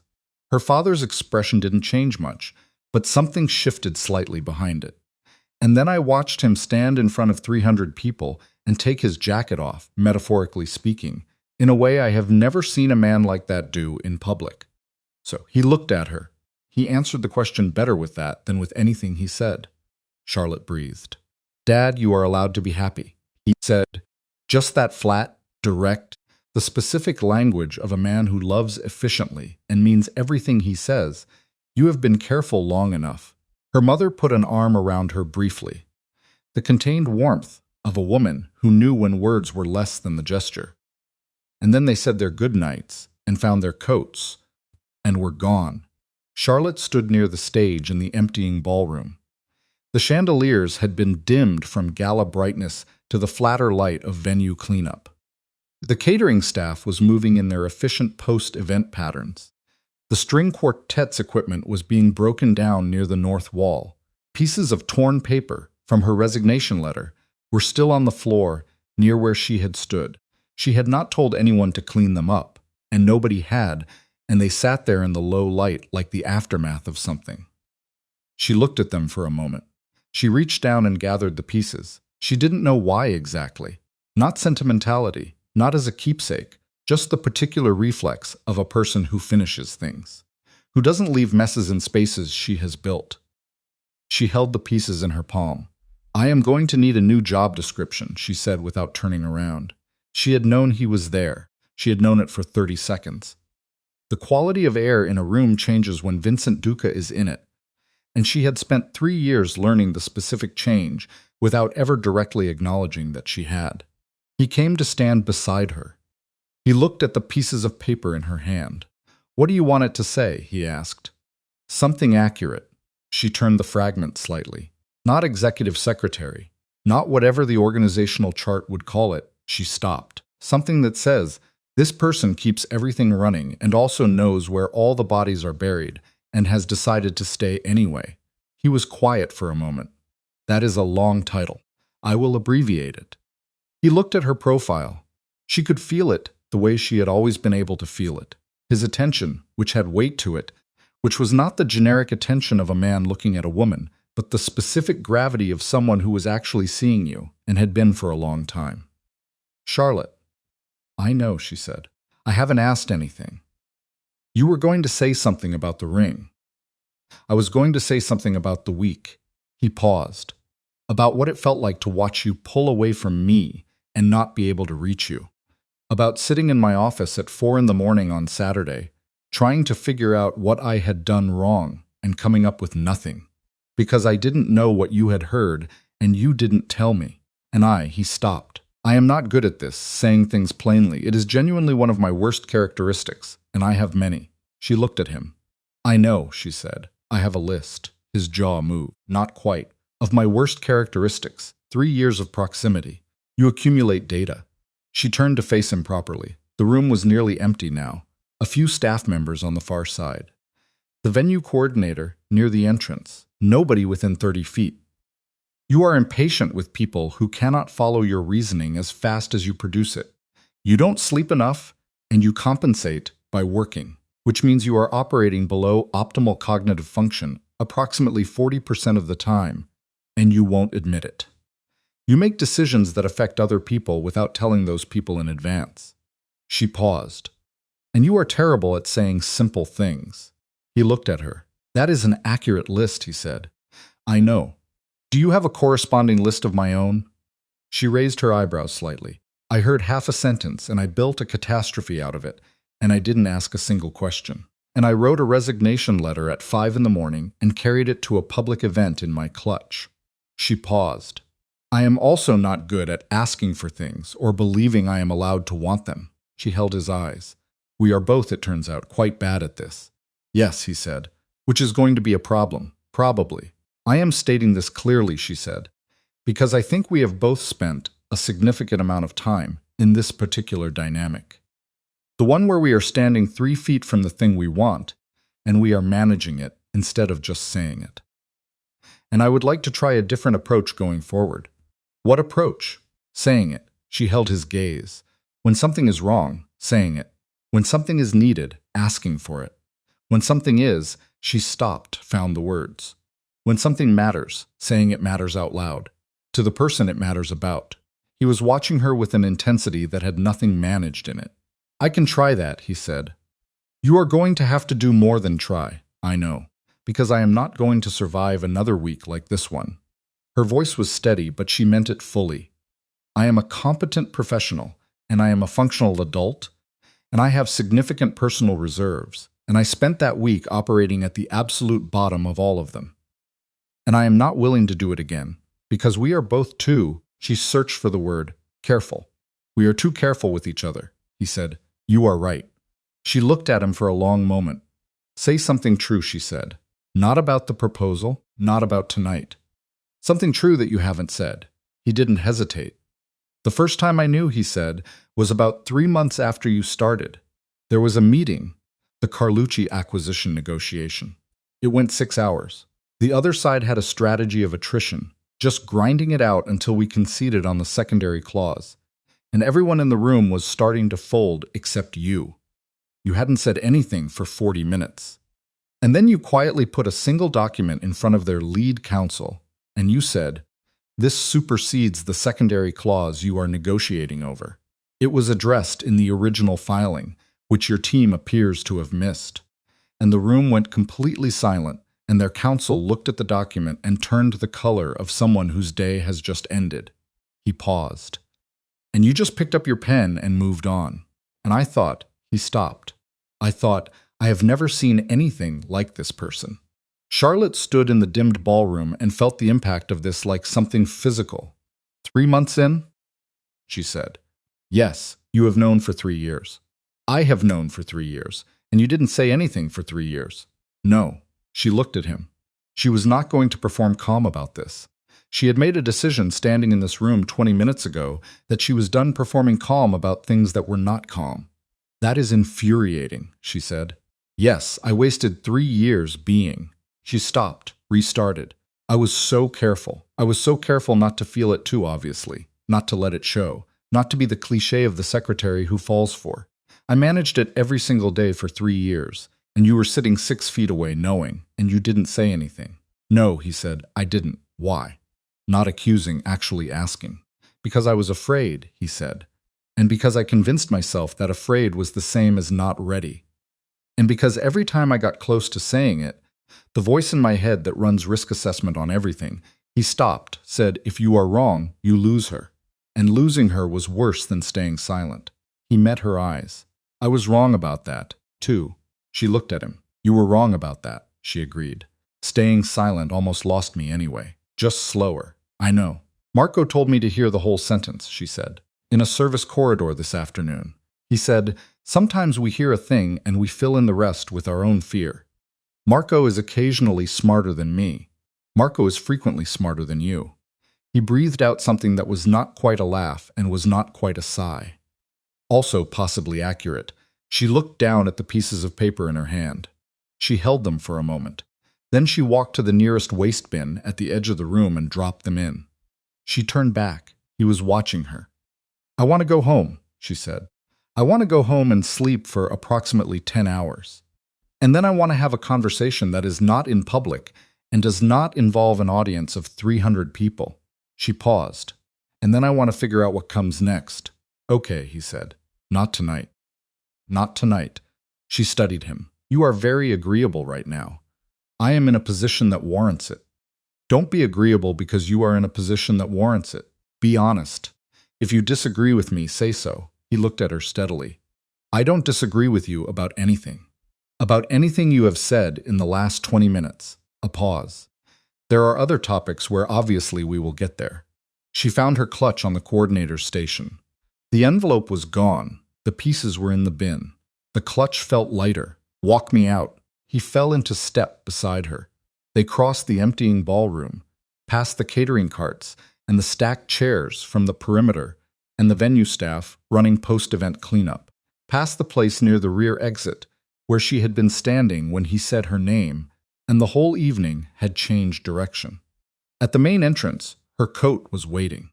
She had checked it at the start of the evening with the precision of someone who accounted for all variables. And the coat check attendant produced it without being asked. Vincent held it for her. She paused. This was not a thing he had done before. Not because he was incapable of it. He was capable of most things. But because the specific register of their professional relationship had not included it. The small gestures of care that existed outside organizational hierarchy, the things that happened between people rather than between roles. She turned and let him put the coat around her shoulders.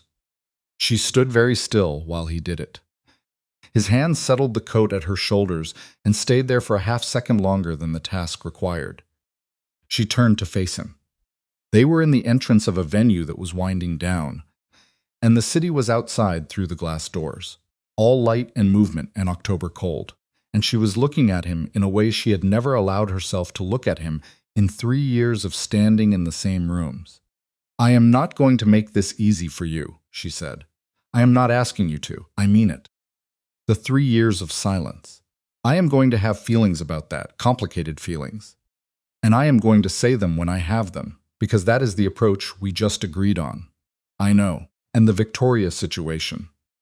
I am going to need to have a long conversation with her about the 8 weeks and the voicemails and the I know, and my mother knew for 4 months.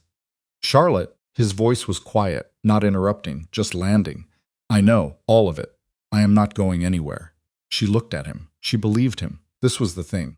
She realized the specific clarifying thing that had been underneath all of it. The reason the week had been so devastating. The reason 6 words had been enough to undo 3 years.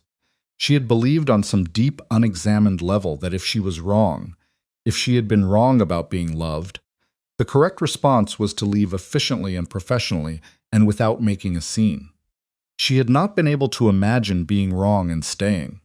Being wrong and asking, being wrong and having it turn out to be the beginning of something rather than the end. She had not let herself believe he was not going anywhere. She believed it now. The entrance doors opened behind her. A gust of October air, cold and clean from the street outside. From the ballroom behind them, a door opened. Marco coming through it in his coat, unhurried, hands in his pockets. He stopped when he saw them. He looked at Vincent. He looked at Charlotte. He read the room in approximately 2 seconds, the way he read all rooms. He nodded once. Not to Vincent, to her. She nodded back. He went through the entrance doors without a word, into the city. Charlotte looked at Vincent. I need to handle the final vendor sign-off, she said. 15 minutes. I will wait. You don't have to, Charlotte. He held her gaze. I will wait. She looked at him for one more moment. Then she turned and went back into the ballroom, because there was work to finish, because she always finished things, because that was who she was. And for the first time in 3 years, she did not feel the specific loneliness of finishing something in a room he occupied but didn't see her in. He saw her. She had always known it. Somewhere beneath the management and the careful distance, she knew it fully now. She worked her way through the final sign-offs. Catering, venue coordinator, equipment retrieval confirmation. A brief exchange with the foundation's operations manager about the morning's follow-up calls. 14 minutes and 20 seconds. She came back through the main ballroom doors, and he was where he said he would be. Not sitting, not leaning, not performing patience.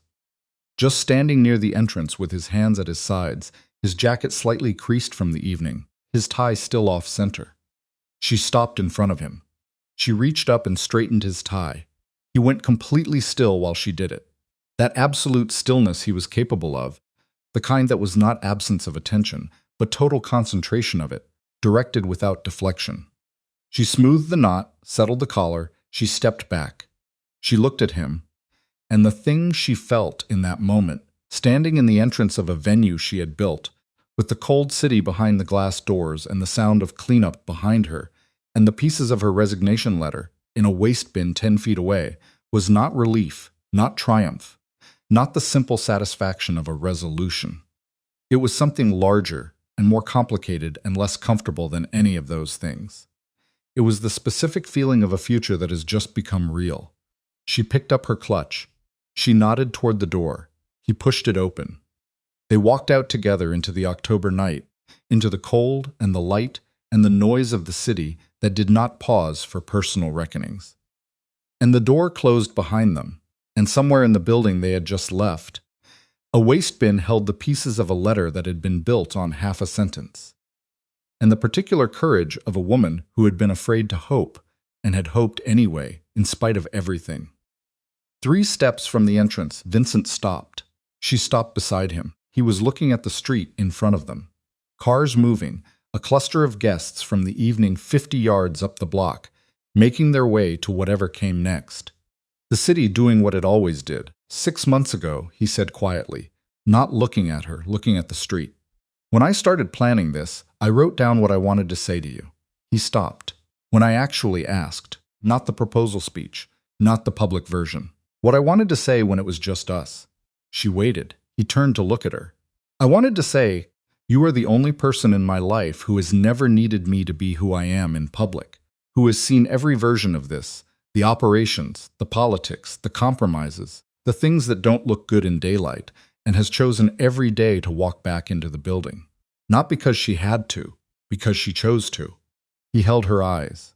And I have spent 3 years watching you choose this, and being grateful for it, and being a coward about saying so. And I am finished being a coward. Charlotte stood on the sidewalk outside the Duca Foundation gala in her green dress and her coat and the October cold, and she thought, you were so careful. You were so careful not to hope for exactly this. And here it is anyway. Ask me, she said. He reached into his jacket. He stopped. His hand came out empty. He was looking at something over her shoulder. She turned. Donahue was on the sidewalk 20 feet back, moving fast. His phone in his hand, his face with the look it had worn in the ballroom 2 hours ago, except sharper now. The look of a situation that has escalated past probe into something with actual stakes. He reached them. We have a problem, he said. He was looking at Vincent, not at Charlotte, but he didn't ask her to step away, which told her something. The man from earlier, he wasn't alone. There are 3 of them, and they are not interested in leaving. Where? Vincent said. His voice had shifted completely. Not louder, not harder, just different in its register. The change that happened when he moved from one mode to the other. 2 blocks north. Donahue's jaw was set. They came back with paperwork. Something Rickus lawyers filed today. An injunction application on the foundation's primary real estate holdings. They are serving it tonight, timed for after the gala, so it hits the news cycle with maximum visibility. He paused. It is not real, but it doesn't need to be. If it gets reported before legal can respond, the foundation's donor commitments from tonight, the ones that haven't been officially transferred yet, they pull. 3 of the 4 will pull. Vincent's expression did not change. He looked at Donahue for exactly 3 seconds. Then he looked at Charlotte. She had already understood the shape of the problem. The transfer documents, she said. From tonight's commitments, where are they? Foundation's operations manager has the physical copies. Donahue said, digital versions are in the system, but the official execution needs to be completed and filed before the injunction application can be registered. Charlotte said, once the transfers are formally executed, the injunction has nothing to attach to. She was already opening her clutch for her phone. What time did they file? 7:43 p.m. She looked at her watch. It is 11:08. Depending on the jurisdiction and the filing judge, we have a window. Legal is unreachable, Donahue said. I have called twice. It is Sunday night. I know who is reachable. She was dialing before she finished the sentence. The foundation has a fiduciary council separate, from Duca Legal specifically, because foundation assets are structured independently. His name is William Hartley, and I have his emergency line because I set it up 2 years ago in exactly this kind of scenario. And I am the only person in this organization who remembers that it exists. She put the phone to her ear. Vincent looked at her. She met his eyes while the line rang. 1 ring, 2, 3. Hartley, a voice alert despite the hour. The voice of a man who has taken enough late-night calls to have stopped being surprised by them. Mr. Hartley, it is Charlotte Hayes from the Duca Foundation. I apologize for the hour. We have a time-sensitive fiduciary situation, and I need to walk you through it right now. A pause. Talk. She talked. She laid it out in clean, precise sequence. The gala, the commitments, the amounts, the Ritchie filing, the timeline window, what needed to happen, and in what order. She talked for 90 seconds without stopping. She watched Vincent watching her while she did it, and she watched Donahue watching her. And she felt the particular familiar sensation of being useful in a crisis, which was different from being needed, but not entirely separate from it. The transfer documents, Hartley said when she stopped. Who has physical custody? Foundation Operations Manager. He is still in the building. Get them to me. Not scanned. Original execution copies. I need to be standing in front of a notary with those documents in the next 40 minutes, or the window closes. I know a notary, Charlotte said. 22 blocks from your office. I will call ahead. Hartley made a sound that was not quite a laugh. Of course you do. Call me back in 5 minutes with confirmation. He hung up. She lowered the phone. She looked at Vincent. I need to go back inside, she said. I need the operations manager and a car in 45 minutes. He looked at her for one long moment. This woman in a green dress in October cold, with her phone in her hand, and her resignation letter in a waste bin inside, and a job that apparently still needed doing. And his expression had something in it that was beyond what she had seen in the ballroom. Something she was going to need better language for eventually. Take my car, he said. I will take mine. Charlotte, I am not, she said very clearly, going to start whatever this is by taking your car when I have a perfectly functional car. She was already turning back toward the entrance. Go deal with the people 2 blocks north. Don't do anything that ends up in a newspaper. I will call you when Hartley has the documents. She was halfway to the door. Charlotte, she turned. He was standing on the sidewalk in the city light. Jacket slightly creased, tie straight now, looking at her with the box still in his pocket, and 3 years and 6 months in a single unfinished conversation between them. When this is done, he said. When this is done, she agreed. She went back inside.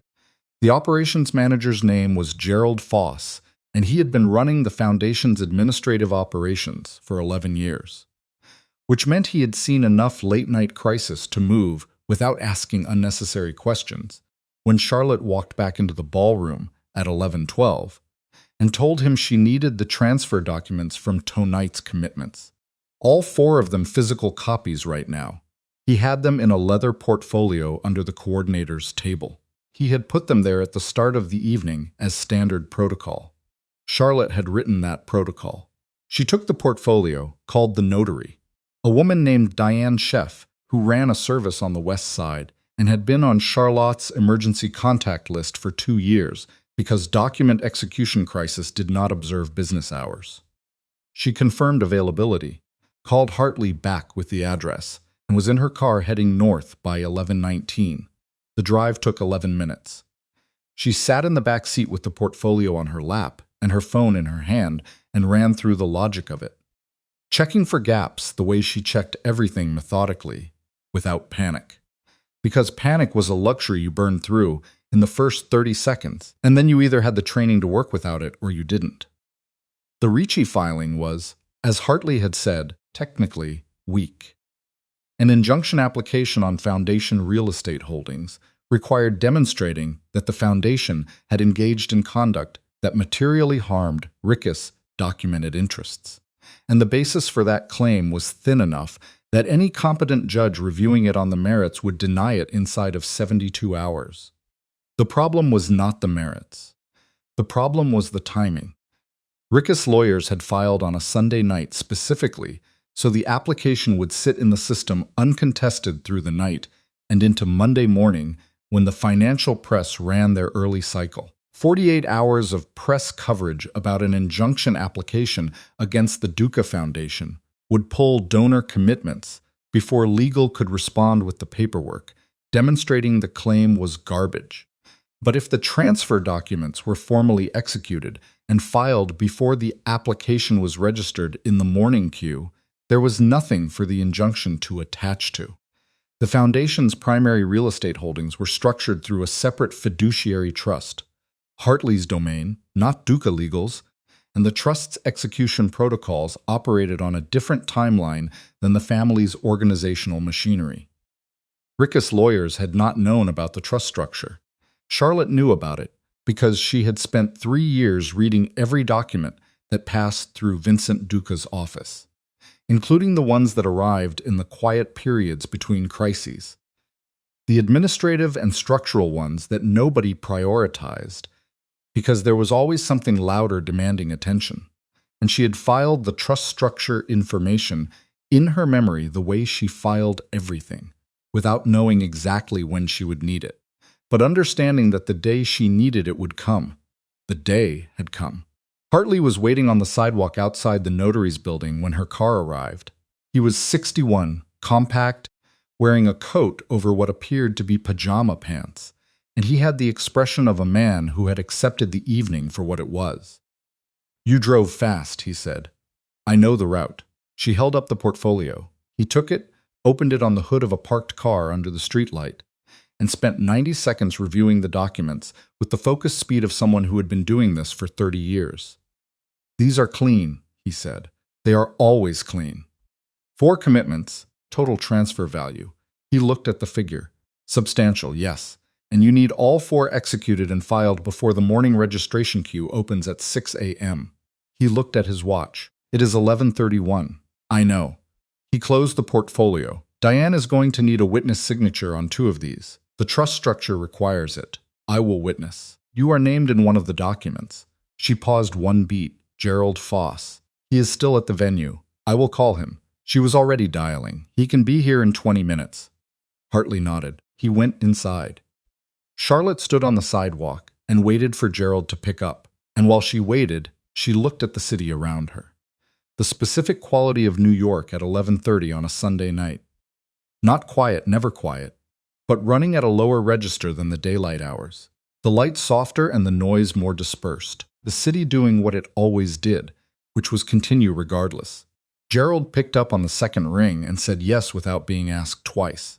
She went inside. The notary's office was small and bright and smelled like printer toner and old wood, and Diane Sheff was at her desk in a cardigan with her glasses on, and the specific unflappable manner of someone for whom this was not the strangest Sunday night she had worked. She and Hartley were already reviewing the first document when Charlotte came through the door. It took 43 minutes, not fast. Document execution at this level was not meant to be fast. It was meant to be accurate.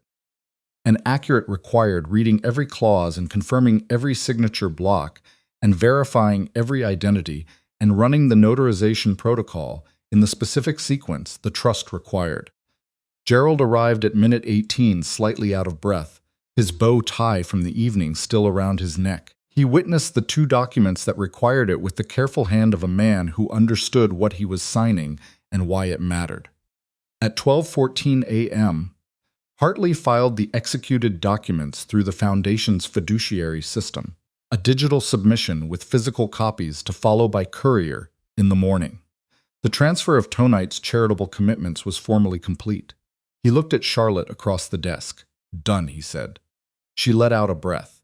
Not a dramatic breath, just the specific physical release of a thing she had been holding. "The injunction application," she said, "has nothing to attach to." Hartley confirmed. By the time the morning queue processes it, the Foundation's real estate holdings are in the executed trust and outside the claim scope. Rickus lawyers spent a Sunday filing something that is now effectively decorative. Gerald made a sound that was somewhere between relief and exhaustion. Charlotte stood up, picked up the portfolio, now holding copies of the executed documents, and extended her hand to Hartley. He shook it. "You know," he said, "I have been fiduciary counsel for this foundation for 7 years. In 7 years, you are the only person from the organizational side who has ever called my emergency line. I am aware. You are also the only person who knew it existed. I set it up. You set it up, he said, and then you were the crisis it was set up for. He looked at her for a moment. What happens to the foundation if you are not in that office? She thought about this. I don't know, she said honestly. Something worse, probably. He nodded. I will send my invoice through the standard channel. Thank you for picking up. Thank you for calling. He paused. And I saw the news alert about tonight, the gala. A pause. For what it is worth. She looked at him. People talk, he said simply, even at 11:30 on a Sunday. She almost smiled. Good night, Mr. Hartley. Outside, she stood on the sidewalk with the portfolio under her arm and called Vincent. He picked up before the first ring had finished. Done, she said. A pause. All four filed. Rick's application has nothing. Another pause. This one longer, with a quality she had not heard from him before. Something that was the audible form of attention releasing from somewhere deep. Charlotte, he said. Don't. I wasn't going to say anything complicated. You were going to say something about the foundation and what would have happened, and I don't need to hear it tonight. She looked at the street. Where are you? Outside the venue. I have been here. I told you not to wait. You told me not to take anything that ends up in a newspaper. I didn't. I waited. She pressed her lips together briefly. The 3 men Donahue found? Gone. When the filing failed, their reason for being here evaporated. They left. And Ricci will hear from my lawyers by 8 m. and will understand that tonight was a significant miscalculation on his part. His voice was even. Not angry, past anger in the territory beyond it, where things become very clear and very decided. That is a conversation for Monday. Okay, come back. Not a request exactly, not a command. Just 2 words with the specific weight of someone saying what they mean directly, the way they have just committed to doing. She stood on the sidewalk for a moment. I will be there in 12 minutes, she said. She was there in 10. He was standing exactly where she had left him, on the sidewalk outside the venue, his coat on now against the October cold, his hands at his sides. The street had quieted in the hour she had been gone. The last of the gala guests long since dispersed, the venue's lights dimmed behind the glass. Just the city and the cold, and him standing there. She got out of the car. She walked to him. She stopped. They were standing in the same city, on the same sidewalk, under the same October sky, as approximately 11 million other people who were living their own complicated Sundays. And none of that registered as anything except background. Gerald is going home, she said. He is still wearing his bow tie. He is a good man. He is. She looked at Vincent. Hartley said the filing is clean. It will hold. I know. He sent me a message. She looked at him. He has your number. I am his client. He called me when I set up the emergency line 2 years ago, and he has had that number since. And you didn't know it existed until tonight. That is accurate, and I have feelings about it. Good, she said. Have feelings about it. That is the new approach. He looked at her for a long moment. The city ran behind him, all light and movement and indifferent continuity. It is past midnight, he said. I know you have been working since 7 this morning, 6:30. You ran a 300-person gala, had a public emotional incident, managed a fiduciary crisis, executed 4 major transfer documents, and it is now 12:26 a.m. When you say it like that, she said, it sounds like a lot. It is a lot. It is Tuesday's work, she said. This is what Tuesday looks like. He looked at her with the expression she was going to need better language for, the one she had first seen in the ballroom and hadn't been able to name. She was starting to understand it now. It was not admiration. It was not affection. It was not even love in the simple, uncomplicated version of the word. It was all of those things, and also something else. Something that looked like recognition. Like a man looking at something he has understood for a long time and is only now allowing himself to say he understands it. Ask me, she said. He reached into his pocket. He took out the box. He did not open it. He held it in his palm and looked at her and said, I have been wrong about a significant number of things in the past 3 years. I have been wrong about silence, and I have been wrong about timing, and I have been wrong about what a perfect moment means, and whether waiting for one is wisdom or cowardice. He paused. But I have never been wrong about this, about you. About the fact that every version of any future I have ever tried to think through, the only one that makes any sense at all is the one where you are in it. He met her eyes. So, Charlotte Hayes, will you marry me? Not a performance. Not a podium and 300 guests and a speech. Just a man on a sidewalk at 12:27 in the morning, with a box in his hand, and the city behind him, and 3 years of accumulated truth in his voice. Charlotte looked at him. She thought about 6 months ago when he had started planning. She thought about April when he had called her mother.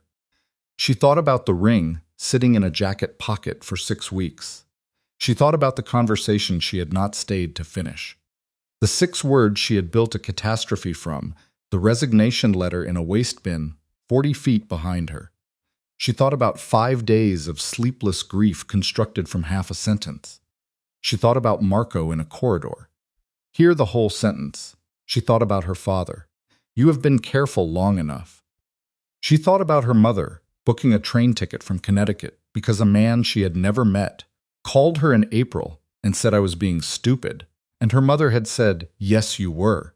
She looked at Vincent Duca on a sidewalk at midnight, and she thought, this is the most imperfect version of this moment imaginable. It is cold, and we are both exhausted, and my mascara has not survived the evening, and your tie is off-center again. And there is no room, no audience, no camera, no ceremony of any kind. She thought, this is exactly what I asked for. Yes, she said. He opened the box. The ring caught the streetlight. Not dramatically, not cinematically, just the ordinary physics of light on a polished surface, which was enough. He took it out, and she held her hands steady, and he put it on, and his hands were not entirely steady either, which she noted and found unexpectedly deeply reassuring. He held her hand for a moment after. She looked at the ring. She looked at him. It fits, she said. The jeweler had your measurements. She stared at him. How did the jeweler have my measurements? You had a ring resized at a shop on 57th Street 14 months ago. I may have called them. She stood very still. You called a jewelry shop and asked for my ring size. In February. You have been planning this since February. Yes. You called my mother in April. Yes. You called a jewelry shop in February. Yes. You have had a ring in your office for 6 weeks. Yes. She looked at him. You are the most organized person I have ever met about everything except saying the actual thing out loud. That is a very accurate summary of my primary flaw. She looked at the ring on her hand. She looked at the city behind him. She looked at this man who had spent 6 months constructing the infrastructure of an answer to a question he had never asked. And she thought, we are going to drive each other genuinely insane. We are going to have arguments about silence and timing, and the specific failure mode of people, who are very good at everything except vulnerability. And those arguments are going to be real and complicated and not particularly dignified. She thought, good. She stepped toward him. He put his arms around her, and she leaned into it. And they stood on the sidewalk outside a venue she had built, while the city continued doing what it always did. Indifferent, constant, enormous. And the cold came off the October air, and neither of them moved for a long time. She could feel his heartbeat through the jacket. It was not slow. Your tie is off-center again, she said against his shoulder. I am aware. I am not going to fix it this time. That seems like a statement of principle. It is. She stayed where she was. You can fix your own tie. I have been fixing my own tie for 34 years. You have been doing it wrong for 34 years. He made a sound in his chest that she felt rather than heard. She thought, that is a laugh. She had made Vincent Duca actually laugh on a sidewalk at midnight, which she added privately to the short list of things she had done in her life that she was completely certain were good. They stood there until the cold became something that required acknowledging. She stepped back. She looked at him. I am going home, she said. I know. I need to sleep. Yes. We are going to have a very long conversation tomorrow about the 3 years and the silence and the Victoria situation and approximately 9 other things. I know. And that conversation is going to be uncomfortable. Probably. And you are not going to like all of it. Probably not. He held her eyes. I will be there for it. She believed him. She turned toward her car. She stopped. One more thing, she said without turning around, as to the job description. She turned back. I meant what I said. Not executive secretary. Not whatever the org chart says. Something that reflects what the work actually is. She looked at him. And a conversation about the compensation. Because I have reviewed the Foundation's Fiduciary Council's billing rate. And I have some thoughts. He looked at her. You want a raise? I want an accurate compensation package. There is a difference. Most people don't negotiate their own engagement night. Most people aren't me. A pause. No, he said, they are not. She got in her car. She rode home through the city at 12:40 a.m. with the ring on her left hand and the portfolio on the seat beside her, and the particular complicated fullness of a day that had contained more than any single day was designed to hold.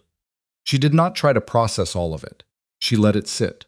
She let it be what it was, large and imperfect and entirely real. And she watched the city move past the window, and by the time she reached her building, she was not reconstructing or analyzing or planning what came next. She was just tired in the good way, in the way that means the work got done. She went inside. She put the portfolio on her kitchen counter.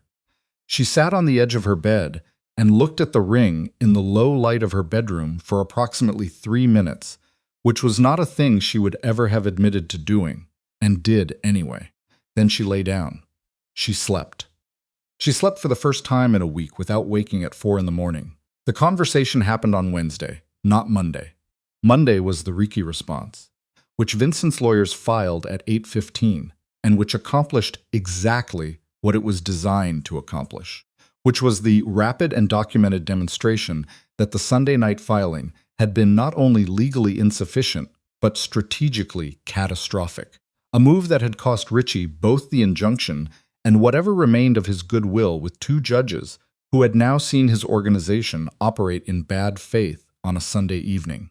Tuesday was the Foundation's donor follow-up. Charlotte spent 6 hours on calls with the 4 committed donors, walked each of them through the executed transfer documentation and the resolution of the Richie situation, and by the end of the afternoon had received written confirmation from all 4 that their commitment stood. Gerald Foss sent her a bottle of wine. The card said, "For when you have a moment, you earned it." Wednesday morning, Charlotte walked into Duca Tower at her usual time. She stopped at her desk. She sat down. She opened her laptop. At 8:14, Vincent arrived. He paused at the threshold the way he always did, the half-second register of the room, and then he looked at her. "Good morning," she said. "Good morning." He looked at her hands, specifically at the left one, the ring. Something moved in his face. "How did you sleep? Better?" She looked at him. "You better?" She closed the laptop. "I have some things to say." He came and sat in the chair across from her desk. Not his office chair, not the power position, the chair on her side of the professional geography, the one usually occupied by whoever needed something from her. He sat down and he looked at her, and he didn't say anything, which was, she was beginning to understand, his version of paying full attention. She had thought about this for 2 days, not structuring it, not drafting it. She had deliberately not drafted it because some things lost something essential when they were refined too much. But she had thought about what was true and what needed to be said and what she could not move forward without having said. "I am angry," she said. "I want to start there. Not with the misunderstanding, not with the half-sentence, with the 3 years of silence before any of it. Because you knew. You told me on Sunday night that you knew. 3 months in, and you chose not to say anything. And I need you to understand what that cost." He was quiet, listening. "I spent 3 years," she said, "managing something that I had no language for in a professional context, that I had no right to name at work, that I had every reason to believe was entirely one-sided. I was careful. I was so careful. I kept every feeling at exactly the level where it was functional and nothing beyond that, because that was what the situation required, because I did not know there was another situation available." She held his gaze. "And you knew there was, and you didn't tell me." "Yes," he said. "That is true. I am not asking you to explain it. I understand why. The risk calculus, I ran the same one. I just ran it from the other direction. I understand being afraid of saying something that cannot be unsaid. I understand it." She paused. "I am just telling you that it cost me something, that the years of managing it cost me something. And I need you to know that, not as an accusation, not as a debt, just as a fact between us." He looked at her steadily. "I know, and I am sorry." She believed this too. Good, she said. Now, the Victoria situation. He nodded slightly. She made a choice, Charlotte said. I understand why she made it. You asked her to keep a secret, and she cares about you, and she believed she was protecting something worth protecting. I understand all of that, and she is still my best friend, and she will continue to be my best friend. She paused. But 8 weeks is a long time to watch someone you love suffer and stay silent because someone else asked you to. And I told her this on Tuesday afternoon, and she agreed, and we sat in her kitchen for 2 hours and said everything that needed to be said, and it is not resolved yet. Not entirely, but it is open, which is better than closed. Good, he said. I am telling you this not because I need you to do anything about it, but because it involves you and you should know the status. She looked at him. We don't keep things from each other. That is the only rule. Whatever else we figure out, the work, the structure, the job description, we need to renegotiate that. Agreed, he said, no hesitation. Also, she said, you need to tell me when something is wrong before it becomes a Sunday night crisis that requires me to call a notary at 11:30. I understand you operate with a significant amount of information compartmentalization. I understand why that is structurally necessary.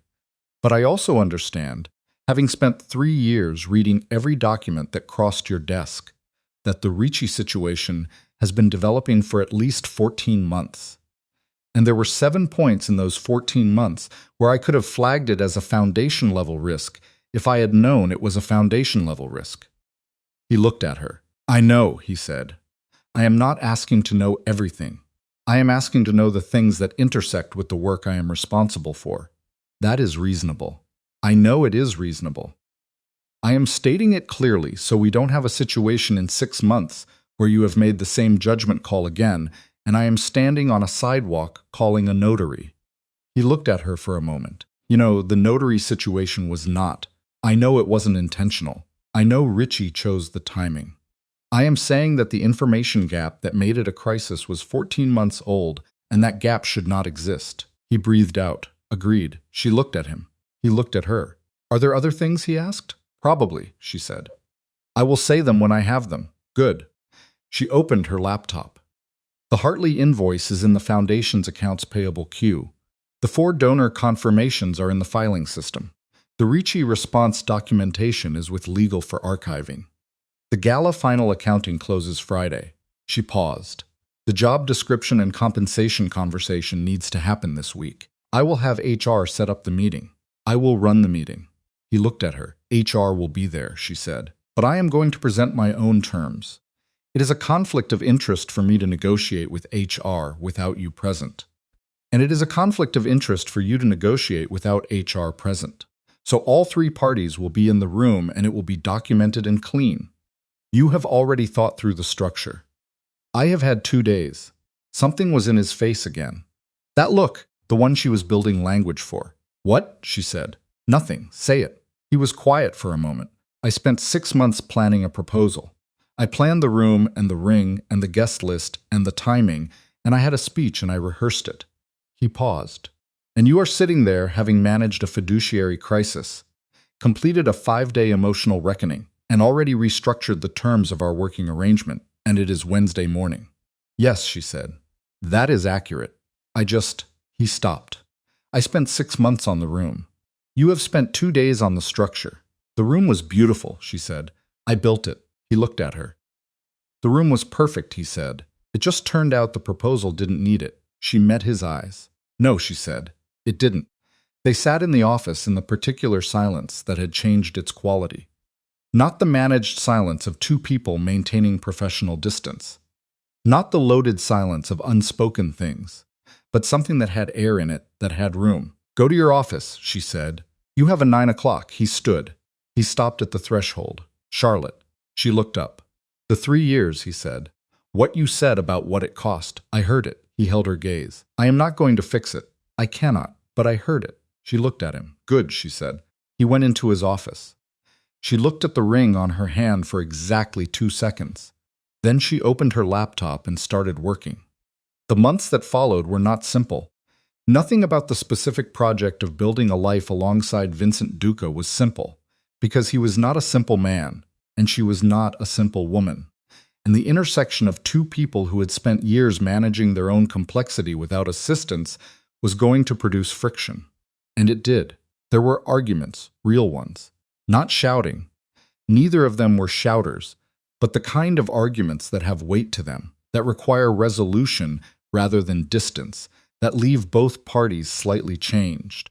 They argued about information sharing twice in the first 2 months, and both times Charlotte was right and said so. And both times Vincent acknowledged it, which was not something she had expected to be as difficult for him as it appeared it to be, and which became easier incrementally, the way most things become easier with practice. They argued about the job once in November, not about the renegotiated terms. Those were settled and documented and clean, but about something subtler. About the line between being the woman who ran his professional life and being the woman who was going to marry him, and whether those two things could coexist in the same space without one consuming the other. This argument lasted 3 days in the sense that it started on a Tuesday and was not finished until Thursday evening, when they were sitting in her apartment on her couch, with the takeout going cold between them. And she said, "I need the work to be mine, not yours, not ours, mine." And he said, "I know." And she said, "I need to know that if I walked out of that building tomorrow, I would still be the person who does the work I do." And he said, "You would be. You were always going to be." And she said, "Then we are okay." They were okay. The Victoria situation resolved slowly. The way things between people who genuinely love each other resolve, not in a single conversation, but in dozens of small ones. In the accumulated evidence of showing up, in the specific repair work of two women who had 15 years of foundation to draw on and one bad season to work through. By December, Victoria was back to calling 3 times a week, which was her default, which Charlotte had not realized she missed until it came back. Charlotte's parents came to New York for Thanksgiving. Her father shook Vincent's hand at the door and said, "I have decided I believe you." And Vincent said, "Thank you." And her father said, "Don't thank me. Earn it," which was, Charlotte thought, the most her father thing anyone had ever said to anyone. Her mother pulled Charlotte into the kitchen under the pretext of helping with something and said, "You look different." And Charlotte said, "I am tired." And her mother said, "No, not tired, different, the other kind." And Charlotte looked at her mother for a moment and said, "I know." And her mother smiled, the particular private smile of a woman who has been right about something and is choosing not to say so, and handed her a spoon and said, "Stir this." She stirred it. She was happy. Not simply, not without complication, not in the way that required ignoring the real texture of things, but genuinely, fundamentally, in the way that a person is happy when they are in the right place, doing the right work with the right people, and they know it without having to convince themselves. The Duca Foundation's annual report, released in December, showed the strongest year in the organization's history, both in charitable giving and in the legitimate business revenues that had been redirected toward community programs. Charlotte had spent 4 months working with the board on a 5-year expansion plan that would triple the foundation's reach into underserved communities in 3 boroughs. The plan had been her idea. She had presented it herself to the full board in October, 3 weeks after the gala, 2 weeks after the ring, on a Tuesday morning when Vincent had been in the room but had not said a single word, because he had understood by then that this was hers to present. The board had approved it unanimously. Gerald Foss had sent her another bottle of wine. Winter came down on the city, and the year turned. And in February, 12 months after Vincent had first walked into a jewelry shop on 57th Street, Charlotte was in her office on a Saturday morning, reviewing the foundation's first quarter projections when her phone rang. "Victoria," she picked up. "It is Saturday, I am aware. Are you at the office? Where else? Come home. I am outside your building." She paused. "You are outside my building right now with coffee and news. Come down." She saved the document. She put on her coat. Victoria was on the front step of Charlotte's building, with 2 cups from the place 2 blocks over and an expression. Charlotte recognized the barely contained brightness of someone holding something they have been waiting to say. Charlotte took the coffee. "What?" "I am going to tell you something, and I need you to not make a face. I cannot promise that." I am seeing someone. Charlotte looked at her. Don't make that face. I am not making a face. You are making a face. I am curious. Who? Victoria wrapped both hands around her cup. Marco. Charlotte went very still. Marco, she said. He called me in November, after the gala. He said he had been thinking about calling since the summer, and he decided that waiting was the wrong instinct. Victoria's chin went slightly up, the familiar gesture of someone expecting to be challenged. We have had dinner 4 times. Charlotte thought about Marco in a service corridor. Sometimes we hear a thing and we fill in the rest with our own fear instead of the facts. She thought about Marco on the sidewalk nodding at her, the specific nod of a man who has done what he can. She thought about the fact that Marco Vital, who had been telling people to hear the whole sentence, had apparently been sitting with something unspoken himself since the summer, and had looked at the resolution of Charlotte's story and decided he was done waiting. She looked at Victoria. He is a good man, she said. Victoria's expression shifted, the relief underneath the brightness visible now. Yes, she said. He is. He told me to hear the whole sentence. He told me he did. He was right. He usually is. Victoria's mouth curved. Don't tell him that. His head is already a reasonable size. Charlotte looked at her best friend, standing on a February sidewalk with coffee in her hands, and something new and slightly terrifying in her eyes. And she felt the specific, uncomplicated warmth of watching someone you love begin something. Tell me everything, she said. Victoria told her everything.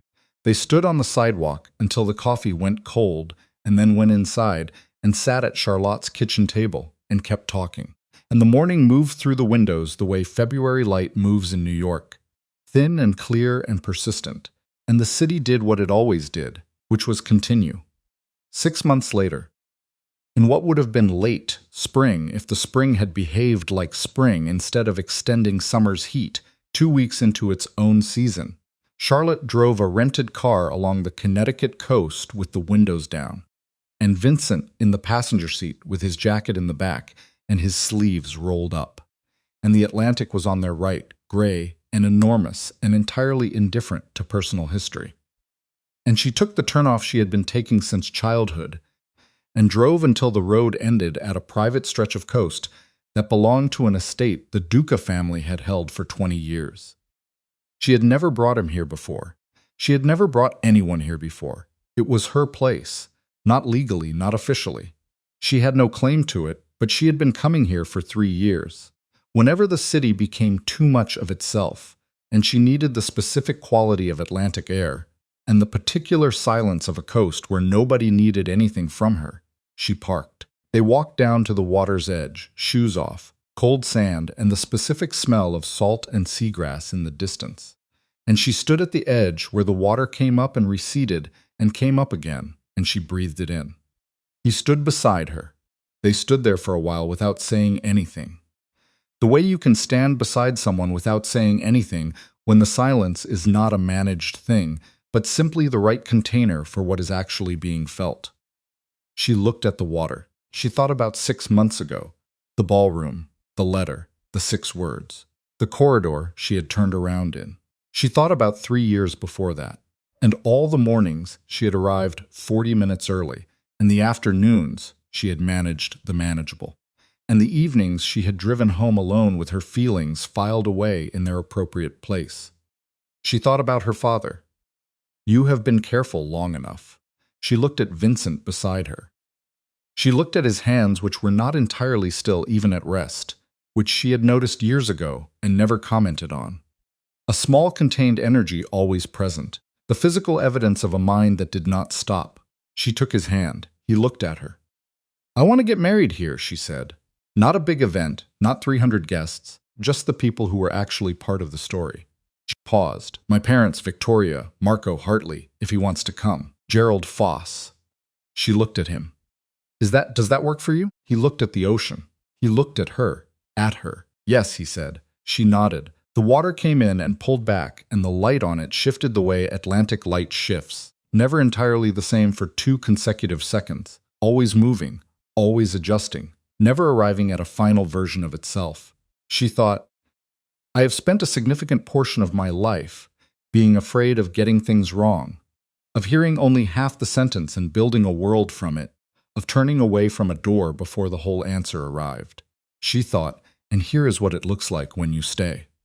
It looked like this: a man with his sleeves rolled up and his shoes in his hand beside her, and the cold Atlantic, and a piece of coast she had been coming to alone for 3 years that was no longer somewhere she came alone.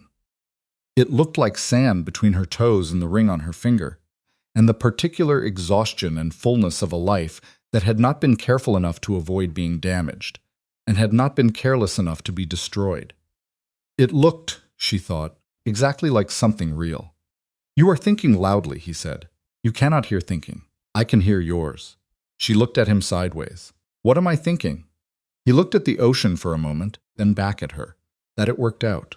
She considered this. That it worked out, she agreed. The water came in, pulled back, came in again. They stood there until the light faded.